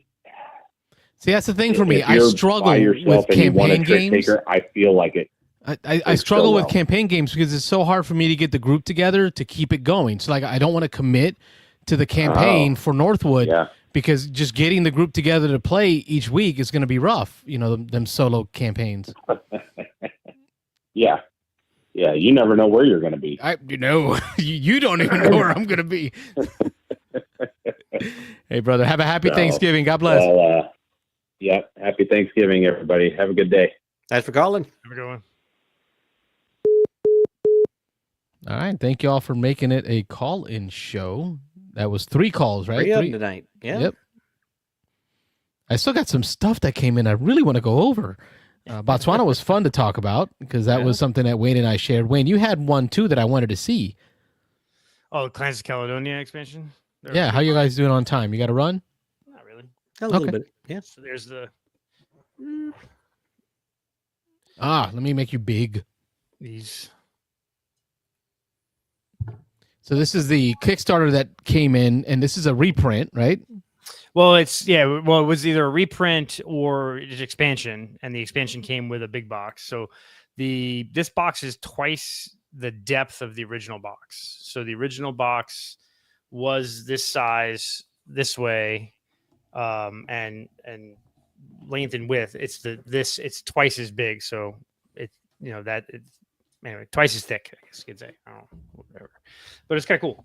So it came with nice little game trays. You got new maps. So you got 4 new map boards and a train board. So there's like a bunch of additive things, but then it comes nice, all boom, little game trays, which I like. Yeah. And so it's quality of life improvements there. Yeah, basically the game is easy to set up now because you basically just take this tray out. Here's all your resources. Here's all your money. And then each player gets their own little box that has all their pieces in it. So you just pop that out. What I did like, and I'm going to get down to the basic box here, was so you got 2 bottom trays, which is cool. Pop out this one here. And what I liked is all of these pieces. Let me see if I get it here. So the pieces in the center are all base game, and then the pieces in the bottom are all expansion. So it allows you to keep the expansion, separate. So expansion pieces all across the bottom, the original ones from the middle, and then you have the new train board. That's big because I know with like the Arnak chest, the expansion pieces are intermingled in the trays. Yeah, So which can it be, takes remembering, okay, which pieces am I using? What components do I not need? Yep. By separating it like that, it keeps your brain easy peasy. Yeah, kind of this new like industrial train board. So like basically the theme of this is trains and industrial expansion. And then the last tray is just all expansion pieces. And what is cool is apparently it's very modular. So you can do some or all of these kind of pieces. You can play with the train, without the train board. You have different pieces you can play with. So it does a really good job of keeping all of the expansion stuff separated and easy to either incorporate or not incorporate, which I liked. So yeah, I mean, it fits in. I think the not knock, but the original game was hard to. You had to really work to get it all in the box. Back in the box. Yeah, and so now it makes it a lot easier, and it's not that much bigger. I mean, for a big box, this is not. It's big enough. Yeah. It's not Arnak big, It's but not Arnak big, and it's not really. It's still not even that much bigger than a Ticket to Ride size box. Just slightly different shaped, which could be annoying, I guess. But and I'm gonna go on a limb and say this is a game that Carlos has never played. Yeah, let me find the. Nope. Uh-oh. Am I gonna get a buzzer? Oh, there we go. All right, I got that. I got the right answer there. So, but that was not a risky answer. Yeah, it's a fairly in-depth one. I took me probably a good 3 or 4 plays, all on BGA, so that does make a difference. But it took me a good 3 or 4 plays before I felt comfortable with what was going on. So it's very brass-like. Like if it's like so, that's why I think Carlos, you would like this game because it's like brass in that it's very tight. It is tight, and the money and your economic development and how you play is big. And you can only expand certain things. Basically, you're trying to either produce wheat, milk, cows, sheep. So it's got that kind of Uwe feel, right? Like Caverna-ish thing. But does it have the feed your workers piece? No. Okay, thank God. But no, yeah, it's good because it was a Kickstarter, so maybe there was 10,000 copies made, maybe 5,000, who knows? Definitely not more than 10,000, and it's in the top 50 of BGA or BGG, excuse me. And so with this expansion, it allowed people to buy the expansion and or buy the original game again. So I think it'll get a newfound kick, I think, which might drive it further up the board. So, although it was interesting because there's one for sale on our Discord. Apparently, one of our members. Those copies. Yeah, one of those. Yeah. Yeah, the new Kickstarter. Yeah, new in shrink everything because I guess they played a copy and was like, "Yeah, it's a good game, but I don't feel like keeping it, so I'm just gonna sell my." Not at this awkward shape. I'm not because I got to figure out how to put it on my Cadillacs. Yeah. But it was yeah. Who was it? It was I forget who that was. Yeah. Yeah, I think. Ashley. Was it Ashley? So, yeah, Classic Caledonia plus Industria base box and expansion. Hate to say it, but that fits. Yeah. For Ashley, that fits. Yeah, I bought games from her, like games. She does make quick decisions on. This is not going to stick around, and it moves. Well, kind of like Daryl does. Yeah, and it's the other thing too is it's a good game that she probably knows 7 or 8 people that own a copy of it now, so you can always play it again, right? So, and she's at TGG too, so it's like exactly. There's someone that's going to have it. Yeah, I enjoy the game. I think it's a really good game. So yeah. All right, let me get through some quick haul type, and hopefully I can shorten these into videos. Snippets, yeah. Right, little snippets that we can do for some of these. So I want to bring up. All right, let me put myself in the corner, and then I'll put the board there. Right, we're all here. Hey, look at that. First one I want to show you guys that came in. I haven't had a chance to play yet. Up or down. I have played two-handed just to kind of understand the rules and get a feel for it, and it burns my brain. Just trying to play two-handed where I'm really not competing with anyone other than myself.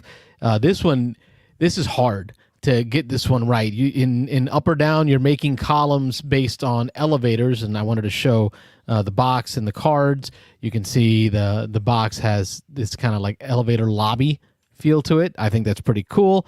The cards are all gold foil. Like, that's very snazzy. And then the cards are all numbered. based on the number of players, almost like wine cellar. Based on a number of players, you're going to pull out a number of cards. So you're only using a certain range. And what you're trying to do is put cards in order as best you can to make a run, either going up so that your numbers are going to reflect an upward direction, or you're trying to build a run that works its way down, so the cards will be played in a different order. The closer you can keep them together, the more cards you can get into that run, so the more points you get. But your points are going to be multiplied by the greatest number of a color that you have in that run. So it gets real thinky, because you're like, okay, so I want this run to have a lot of red, but I also want to get as many cards there, because I'm going to multiply the number of red cards by the number of cards in that column. You see what I'm saying there? If I end up with 4 blue cards in this elevator shaft, I'm going to multiply 4 times the total number of cards in that row. So you know, there's this combination piece of trying to get a nice long run, but also put colors, because you get 3 columns that you can use. You'll have up to 3 columns at one time. If ever you choose not to or cannot place a card, because you cannot insert cards in between, you can only play the next lowest number if you're going down, or the next highest number if you're going up. So you can't put cards in between. So if you ever can't play because of the card that are available in the option in the marketplace are not there, then you can collapse that, and you won't score it the way I explained it. You're not doing the multiplier thing, but you will get 1 point per card in the discard pile for that. It just kind of goes to your discard pile and goes away. So that's the interesting part. The hardest part of the game, Rob, is the market. The way the market works is there's going to be a deck of cards face down. So half the cards go face down, half the cards go face up, and then you're going to put an offering of 6 cards out there. And then you're going to have a hand of cards that you start with. And these you'll keep that number of cards, and I believe it's 6 cards that you draw. Don't hold me to that. But when I go to pick a card, if I choose one of these cards that are on the board, to choose one of these 2 cards, we're going to put them in order from lowest to highest clockwise. So I would do this. And if I wanted to buy one of these cards, I would have to play a card that's in between those 2 cards. So if I wanted to get a 63, floor 63 in one of my shafts, I need to either place a card that's numbered between 63 and 123, because I can place that card in the offering here, like 118. It's between 63 and 123. That allows me to take this card and place it into my shaft. You see how that works? And now that becomes the offering for the next player. Those are the next 3 cards. So if somebody wants to play the 26, they would need a card that is valued between 126, rolls around the 0, up to 62. This is the brain burner part of the game. It's trying to figure out, how do I get the card I want that's here using the cards that are in my hand, because all I have in my hand is what I can use to place somewhere around here, so that I can, if I want this card, it needs to be between those 2 numbers to be able to grab that card. It's hard to explain. I hope I explained it well, but that's the brain burning part. You can always choose to take from the top, just top deck it, either a random card here, or you can top deck the card that's on the second half of the pile. Whenever one of these piles goes away, you can only have an option of using that or going with this. This is how you refill cards if necessary. So, what triggers the end of the game? Running out of cards. So based on a number of players, you're going to play a range of cards. So as an example, in a 2-player game, you're only using cards numbered 1 through 42, Jackie Robinson. In a 5-player game, you're using cards numbered 1 through 96. Okay. There is a long version of the game that you can play that uses all 126 cards. Odak is the one that hit me up on this idea of this game, because he thought it was going to be an easy, short game, but he said that was the heaviest game he played that day, and that, just him saying that, got me curious about this game. I'm looking forward to playing it with you guys. Yeah, I want to try it. I haven't played it yet. I know he liked it a lot at Dice Tower Retreat. So, got to give this one a play. Up or Down. This one is by CG Games. Cool. Capstone. Okay, next on the list. Rob, you're going to be happy about this one coming in. Tag team. Tag team. This is Scorpion Mask Games. This is a 2-player battler. When we talk about games that need expansions, this is going to be one of them because it's all about asymmetric powers, and you're going to be using your character. So everybody gets a character, and then they could tag them up with a second character, and you get to play those 2 characters against each other, against somebody else's 2 characters, using a deck construction, I would call it deck construction over deck building, auto battler system, where you start with some starter cards in your deck. So the cards that have the star on them are your starter cards, and that'll be your deck. It'll be just 2 cards for the starter deck. You shuffle them up, and then you flop against your opponent. You compare each other's cards as if you're playing War. You compare the 2 cards, and then you do the next card. And now, look, I ran out of my deck. So we've had 2 rounds of battle in that first round of play. Now we get to buy cards. You draw 3 cards from the deck, pick a card, and then you get to insert it somewhere in this deck, either in the front, in the middle, or at the end, without your opponent knowing what you bought and where you put it. You don't shuffle. You put it face down again, and then you run through your new deck, which is now 3 cards deep, and you fight each other for 3 rounds. And you keep doing this until one player loses one of their characters, and it ends the game. Usually happens in 10 minutes.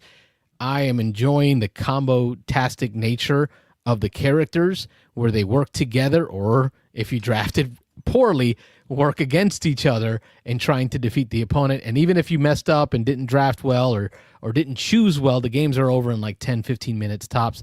It makes you want to re-rack and play again. So there's my copy of Tag Team, so y'all can see kind of what comes in it. Baggie of tokens, lots of cards, and then characters. Most importantly, Rob, is the Fighter's Guide. This is the reason I bought this game. We've been playing it on BGA. Mm-hmm. This gives you the full rundown of each character, a little FAQ for each character, as well as kind of how to play them, and then some clarifications or if needed. Nice.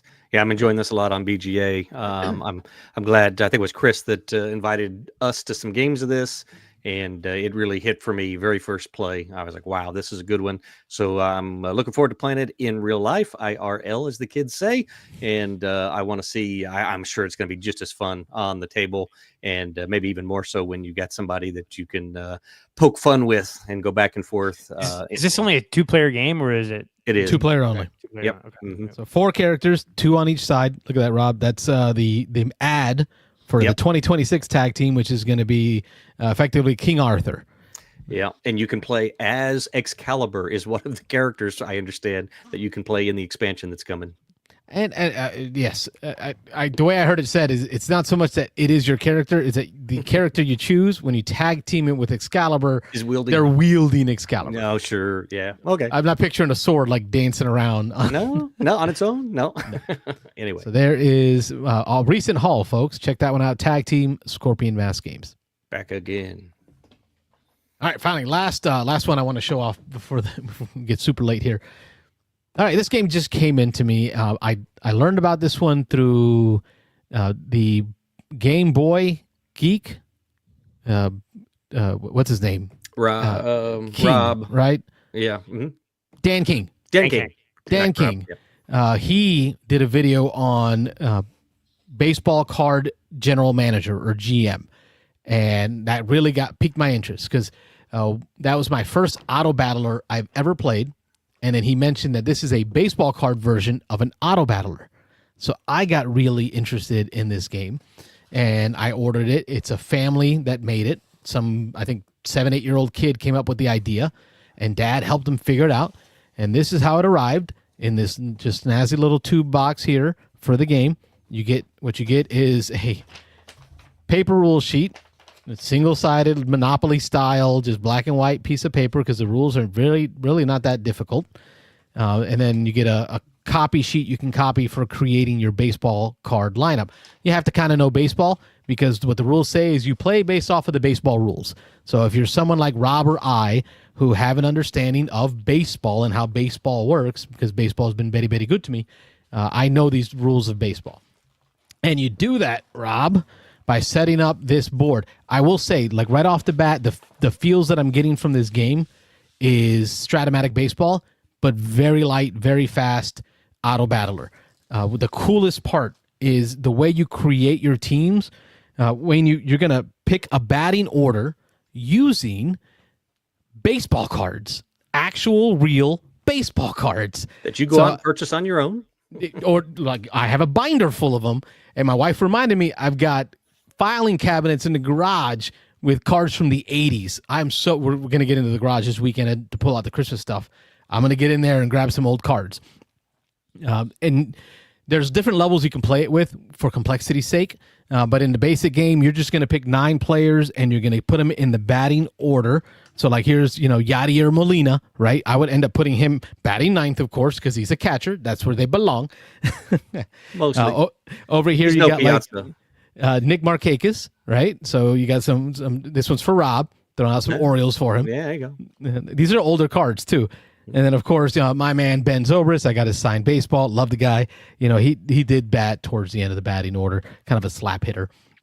But you can also pick pitchers and use these pitchers to use their stats against those players. So when a batter is up to bat in at least the very basic game, you're going to resolve the action using 2d6. You're going to flip that player over and look at their stats. When you set up your batting order, not only do you set up your lineup for the batting order, you decide which year of stats you're going to use for that player. So for example, for Nick Markakis, I would probably use on this card his 2008 Orioles stats where he's got a 306 batting average. Probably his best stat on there. So that's the year I'm using for him. You'll chuck these 2 dice. You'll compare the results to the table. So as an example, this is a 6 and a 2 makes an 8. For an 8 on the board. Where are you? 6 and 2. Haha, here we go. It is a base on balls, BB, base on balls. And it says if less than 50 pop-outs, it's a pop-out, so less than 50 walks, pop-out. If greater than 50 walks that season, walk. So you're judging that player's ability to judge a ball that's pitched outside the strike zone based on their actual stats. So in 2008, Nick Markakis had 99 walks. So because of that, he gets to walk. I would literally place his card on first base. I would advance any runners as necessary, and then keep going down the batting order. As a manager, you're allowed to choose 1 steal per batter. So at this point, I can decide how they steal. It's going to be based off of die roll using their stealing stat. So that's just the general, most simplistic way I can describe it. It's effectively an auto battler that resolves with dice, where the decision on what happens with that at bat is based on the player's stats.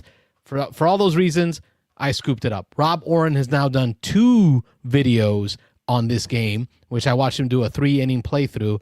I'm super excited. My sons are excited about this one. They're getting their baseball cards out, trying to build their dream team of baseball players. And it just seems like a fun, I'm not going to call it an activity. I won't go that far because I love Stratomatic Baseball. And it's definitely not a full simulation, but it's going to allow for the feel of managing a baseball team. This is Baseball Card GM, General Manager. What are your thoughts, Rob? Yeah, I saw Dan's run through of it, and I was intrigued. So I'll have to see how it plays. I know we had played some Stratomatic in the past, and that's dry, but for baseball fans, it's really cool. This one I liked the idea, other than the fact that I'm not sure how I feel about the idea of again going and digging up your own baseball cards from somewhere, whether you buy them or go dig out the stuff from the drawers. I mean, I've got a filing cabinet full of old baseball cards from the 1980s, 1990s, and so. But on the other hand, the task of having to dig through all of that and try to pick out a dream lineup seems like a lot of work to me. So I don't know. For people who love doing that kind of stuff, I know when we played X-Wing, you enjoyed setting up the lists and setting up the cards as much as you enjoyed playing the game. For me, it was all about playing the game. I'll leave all that that extracurricular stuff to somebody else. But playing this game sounds cool. And Wayne is not a huge baseball fan. He's a fan of football. So Yeah. That's cool though. I mean, I like the idea of like it kind of goes back to the cheap ass games thing where it's like we sell you a base rule set and then you bring your own dice, you bring your own. So this is like if you have cards laying around, it's a no brainer, right? You can, this is definitely a niche game, but it's a niche game that's going to have a big following amongst the people that are into it. What's really interesting about your point there, Wayne, is in Stratomatic Baseball, they sell you the rules, which are, again, just a pieces of copy paper. That's effectively the rules for Stratomatic Baseball. But where they really get you is every year they try to get you to buy the next stat card for the last year's teams.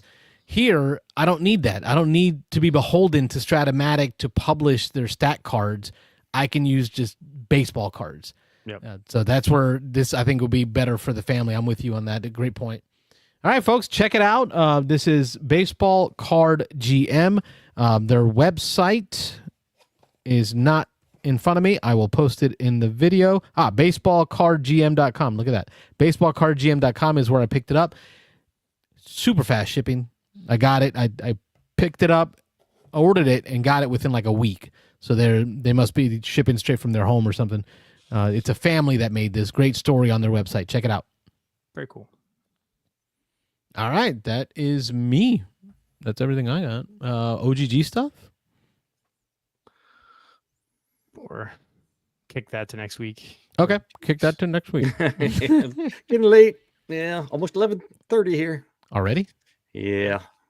Well, thank you for chopping up those videos with me because that helps me to create more content for you folks at home. Hopefully you enjoyed the episode. We will be back not really next week because it's Thanksgiving. Yeah, I forgot what we're doing with that. Yep. We're trying to get a game played of Wingspan using the new asymmetric rules. The three of us, but it's going to have to be a different day than Thursday because that's Thanksgiving. I know you guys are off the whole week. I'm working. But I'm sure we can find a day to get something played. But don't expect an episode on Thursday, folks, from us, especially a live episode. Don't expect that. Yeah. So we will see you back in a couple of weeks. Yep. Maybe hop on and do BGA one night or something and just stream it if people are free. But other than that, that makes sense. Have a good Thanksgiving. Yeah. Same to you, Wayne. Same to you, Rob. Enjoy time with the family. Thank you all for watching, and God bless you and your families. I'm Carlos. I'm Rob. And I'm Wayne. And we've been the Beans and Dice Podcast. Thanks for watching. Have a good night. Thanks for watching the Beans and Dice Podcast. Don't forget to like and subscribe.